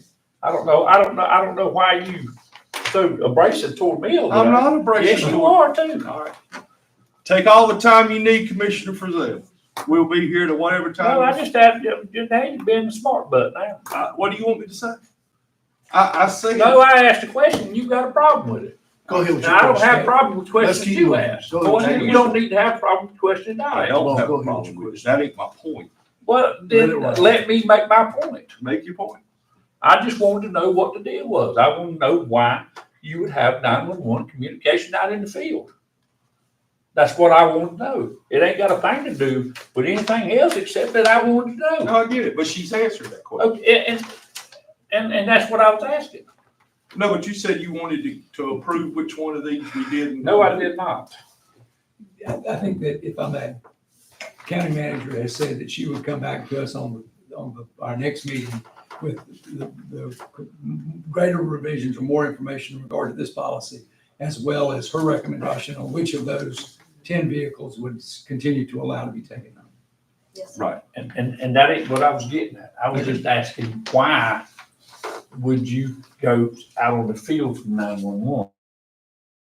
That's what I was trying to figure out, because I don't know, and for personal information, I was asking why. Commissioner Frizell, do you still have more questions about that? No, I don't. That's what I was. So we're good, Yeah. right? No, we're good. We're good. Yeah, I mean, you had all those questions answered, right? Yeah, I thought you wanted to continue on with all of no, I don't, no. them. Yeah, I but we're was gonna just trying to figure out why you would go from 911 Right, to the right, field. right. I got you. All right, so we got, Can I ask one more thing? That's not a part of this. oh, boy. Do you have any, special instructions, interest, I don't know the word I'm looking for, about people taking, cars out of county? If you live out of county. I think an old policy didn't allow people to drive cars. How many have we got going that lived out out of there? county. Not many, I don't know, maybe, I don't tend to know where everybody lives, honestly.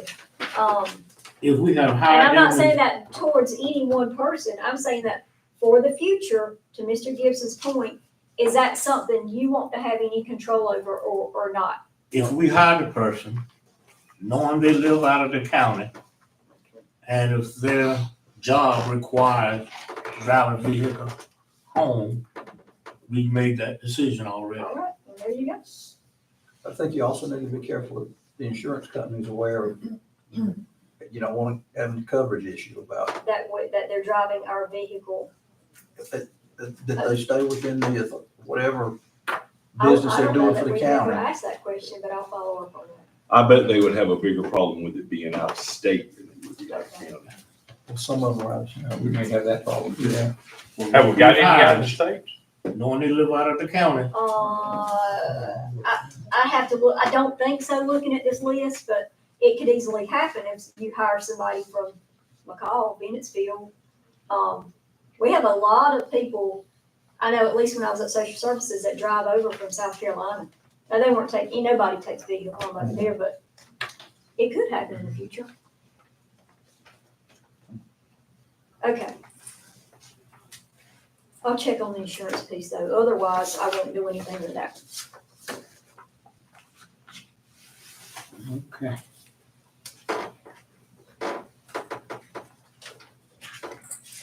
All right, so we have a motion on adopting the vehicle use policy as recommended by the policy committee. Is that where we I are? think that we I are, think I'm bringing it back June third. she's gonna put some wording in there in regard to the, With your luxury vehicle. Oh, the wording. luxury, okay, yeah. All right.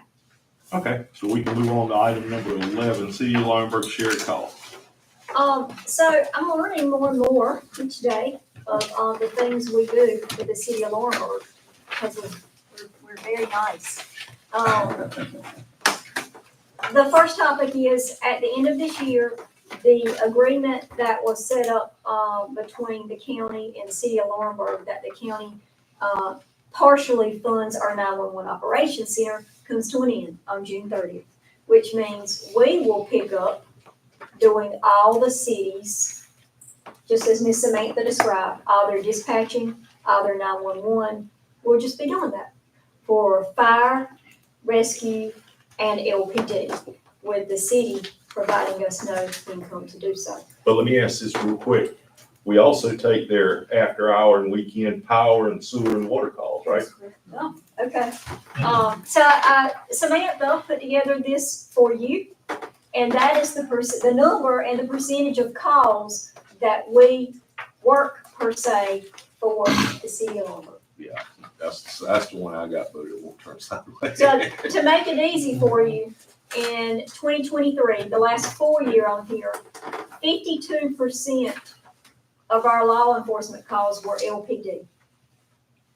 52%. 52%. 67% of our fire calls were Laurinburg Fire. And 51% of our EMS calls were Laurinburg residents in the city limits. So when you say shared costs, explain that to me. Beginning July 1st, we will be doing all this in the city of Laurinburg. What are they paying us now? Okay, why is that? Because the county signed an agreement When we consolidate. in many years ago 2000 what? that How many says it years ago? ends in June. 14. So it's a 10-year agreement, and there was nothing in there about revisiting that agreement in 10 years. The Mr. Eds reviewed the agreement It actually said that they would quit paying as of midnight on June June 30th. 30th. What was the reason for that? Okay, that was that board. Did that board agree to then? Does it apply to this board today? I'm sorry? I know I was there. I've been here since the flood. Came on Noah's Ark. But does that agreement that the board made then, does it apply to the board today if we want to Well, change it's certainly subject to renegotiation if the city is willing to renegotiate. it? And if they're not willing to renegotiate, then I won't call for that. So we do more 911 calls for the city than we Would the do new the county? board have to still? That's what these numbers show, and historically have. If you look, Ms. Samantha's giving you from 2018 all the way up to partially this year. And how much are they paying us now? So this year, they're paying $100,000. $100,000. Let me get, I'm trying to answer me. It's just, I think the component is personnel, is that right?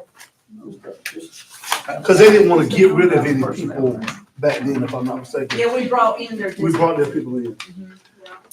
There's been, to my understanding, there has been, a gradual decrease each year up to this point. In funding. Yes. So $1.3 million is our operating, 1.4 million this year. Where you see that at? On the second page of the budget. Right at the top. right under EMS. Oh, I see it. So $1.4 million this year, 1.45 next year, and we're gonna assume all that cost. No. And half of the work. We have assumed all of that except for $100,000. And it started out where, if I recall correctly, it was, let's see, let me remember, 250, I want to say, was it 250 for like the first 5 years, and then it started coming down incrementally, and so we're at that last 100,000. I think, go ahead. Now that we understand the position we're in, my question is there anything we can do to correct this? The shared costs, not shared costs anymore? I would, What I can we would do? hope that we could go back and renegotiate Yeah. another 10-year contract. Yeah, For 50%. Yeah, for 50%. yeah. That's I'm, what- I'm not like a year-by-year contract. The same way we did a 10-year when it started, we need to do another 10-year contract. Yeah. Would be my thought. And I say at least 50%. Well, Yeah, That's $700,000. Well, yes. if it, what's the percentage of cost, where is it right here? I can't see this thing, this thing is sideways. I got the same. 52 law enforcement, 67.5, 51 EMS. That's city. That's all city. So they're probably doing 75% of it for in the city. Well, if Altogether, you average overall? that, Would you say over an It come average? probably maybe I 60%, would say about 60, 62%. yeah. About 60 to 60. We need to find out what that number is. You know what I'm saying? What the correct number is for that. Total Okay. number is for that.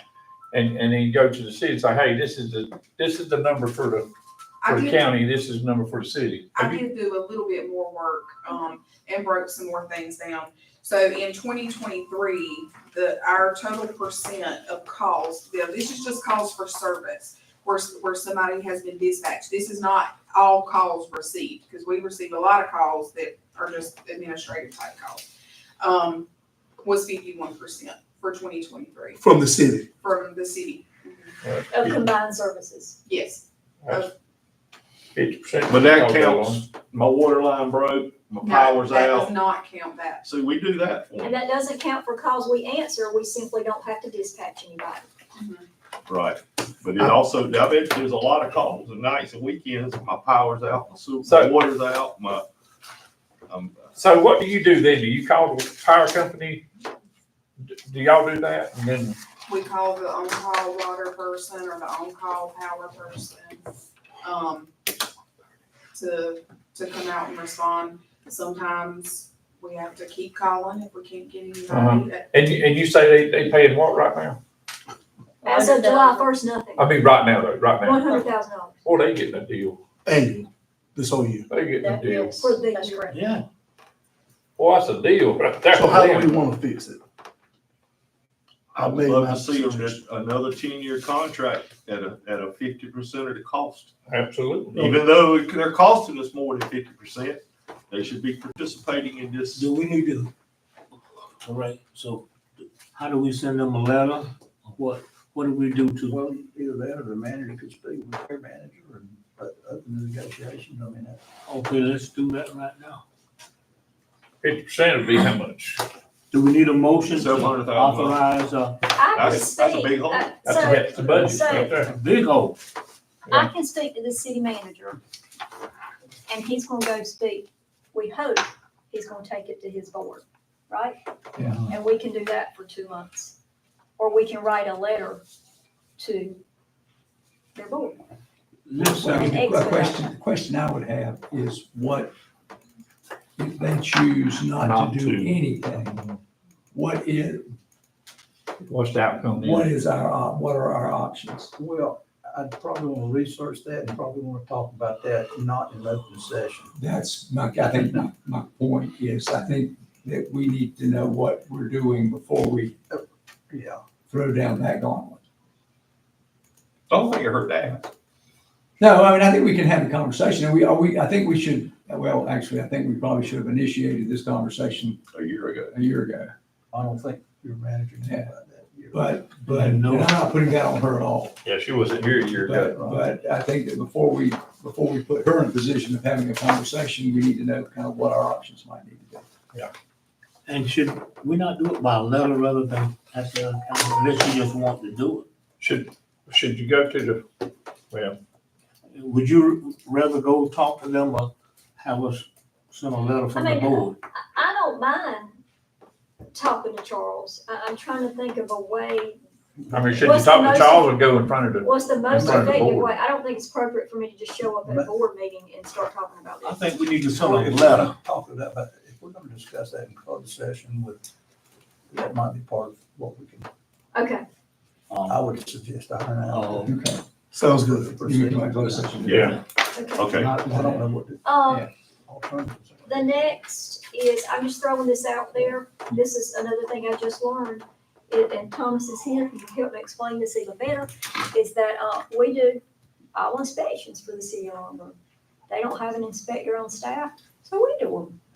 We get nothing for that, except the fees, which of course, like the person applying for the permit is paying, but But the otherwise. salary and everything we pay. Otherwise, we're probably employing a third person because we do the city's inspections. Okay, let's address that. but now we get the permit money, right? I mean, what's that? Yeah, we get permit fees for Longbird, I mean, it's all, Wagram, Gibson, but we do all their inspections So more than just Laurinburg as well. and Do you think that none of pays for an entire pay salary and anything food for- position salary, vehicles, or and a vehicle? anything. So if I live in the city of Laurinburg, you're gonna come inspect my new house, what's my cost? The permit fee, How much is that? roughly, say, 1,000 for a new house, How much? 1,000. But that covers what, like 10, 12 inspections? Yeah, it covers all the inspections. Yeah. But we do. It's $100. Yeah, probably, yeah. But they're not contributing anything to the vehicle and to the salary and benefits of the person. So we need to do something about that. Let's do some more math on that. Pardon? Let us do some more math and data Okay. gathering on that. Let us break out, because Thomas keeps these numbers, break out what is within the city and what kind of income and fees it has collected for us. And then we will have more information That's good. to kind of wheel that around. Okay.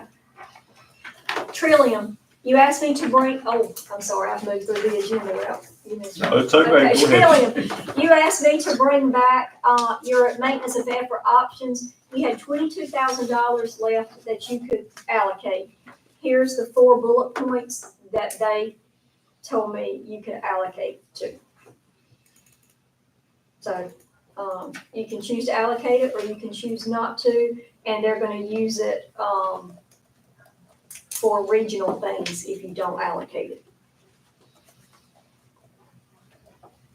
But these 4 things is the only things we can allocate it That, to? that is all she told me, because I told her exactly the conversation. Because I said, well, what about, like mental health? I was thinking along the mental health, and you have agencies that counter substance abuse, mental health. She said, well, those don't fit into this, because they get funded through like your Medicaid and your other programs, so they didn't go into this. So, Why can we not just tell them to use it all for the child advocacy center? you can. Cost to purchase a Narcan distributed EMS, health department, sheriff, schools, we're doing that through the Opioid Committee. The online curriculum for substance abuse for schools, we're doing that through the We're doing Opioid. that. Medication lock boxes and mental health first aid training, but,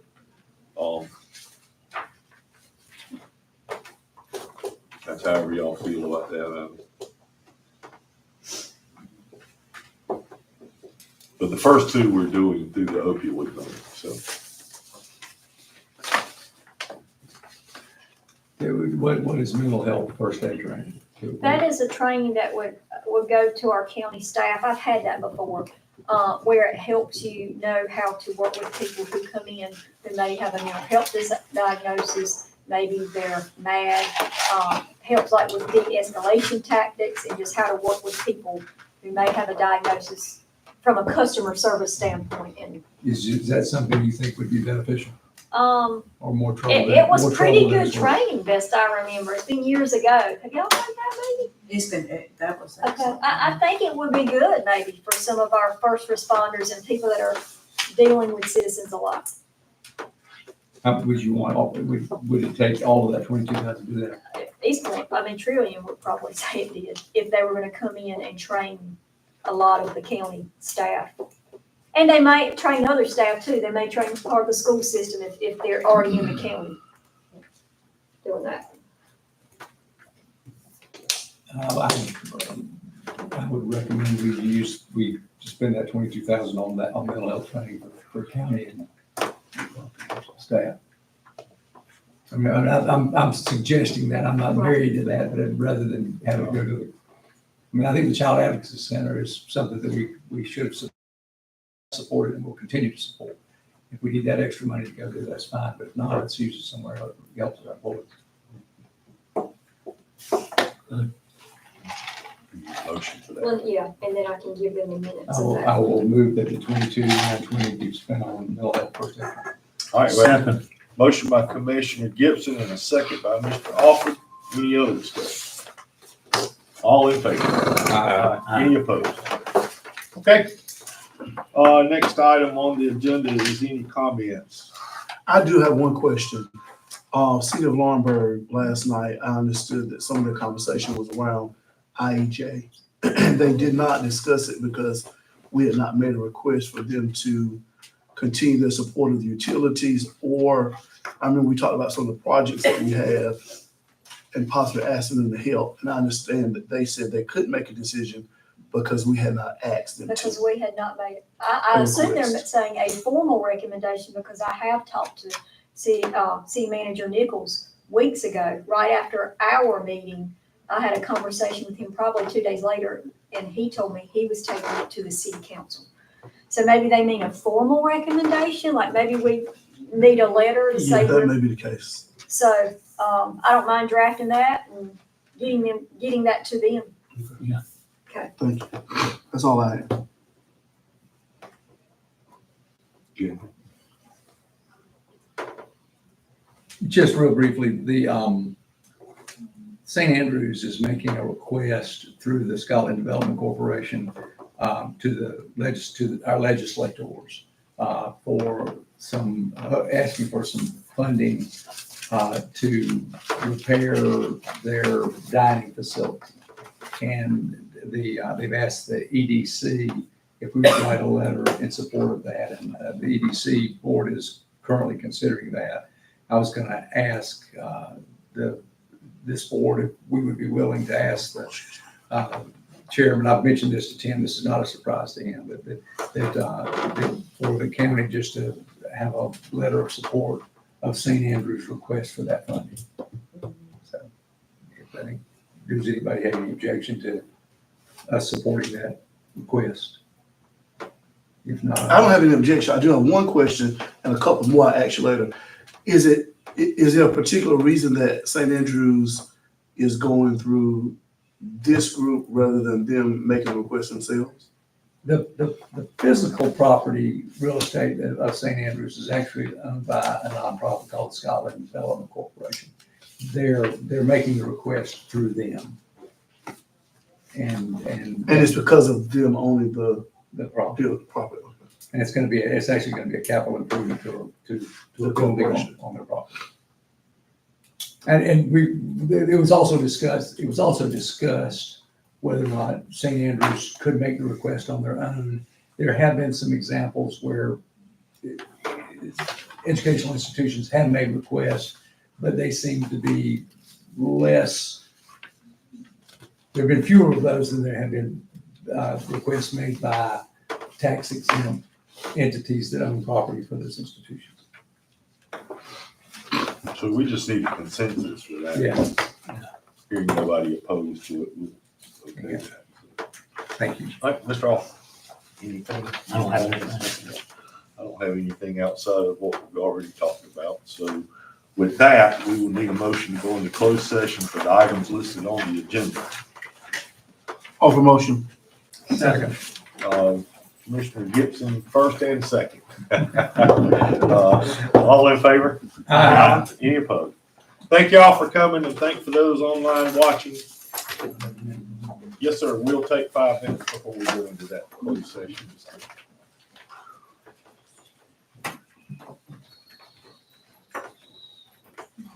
So we're gonna go ahead and end it? Yes. CNN is behind you then. Oh, Lord. Commissioner, What you got?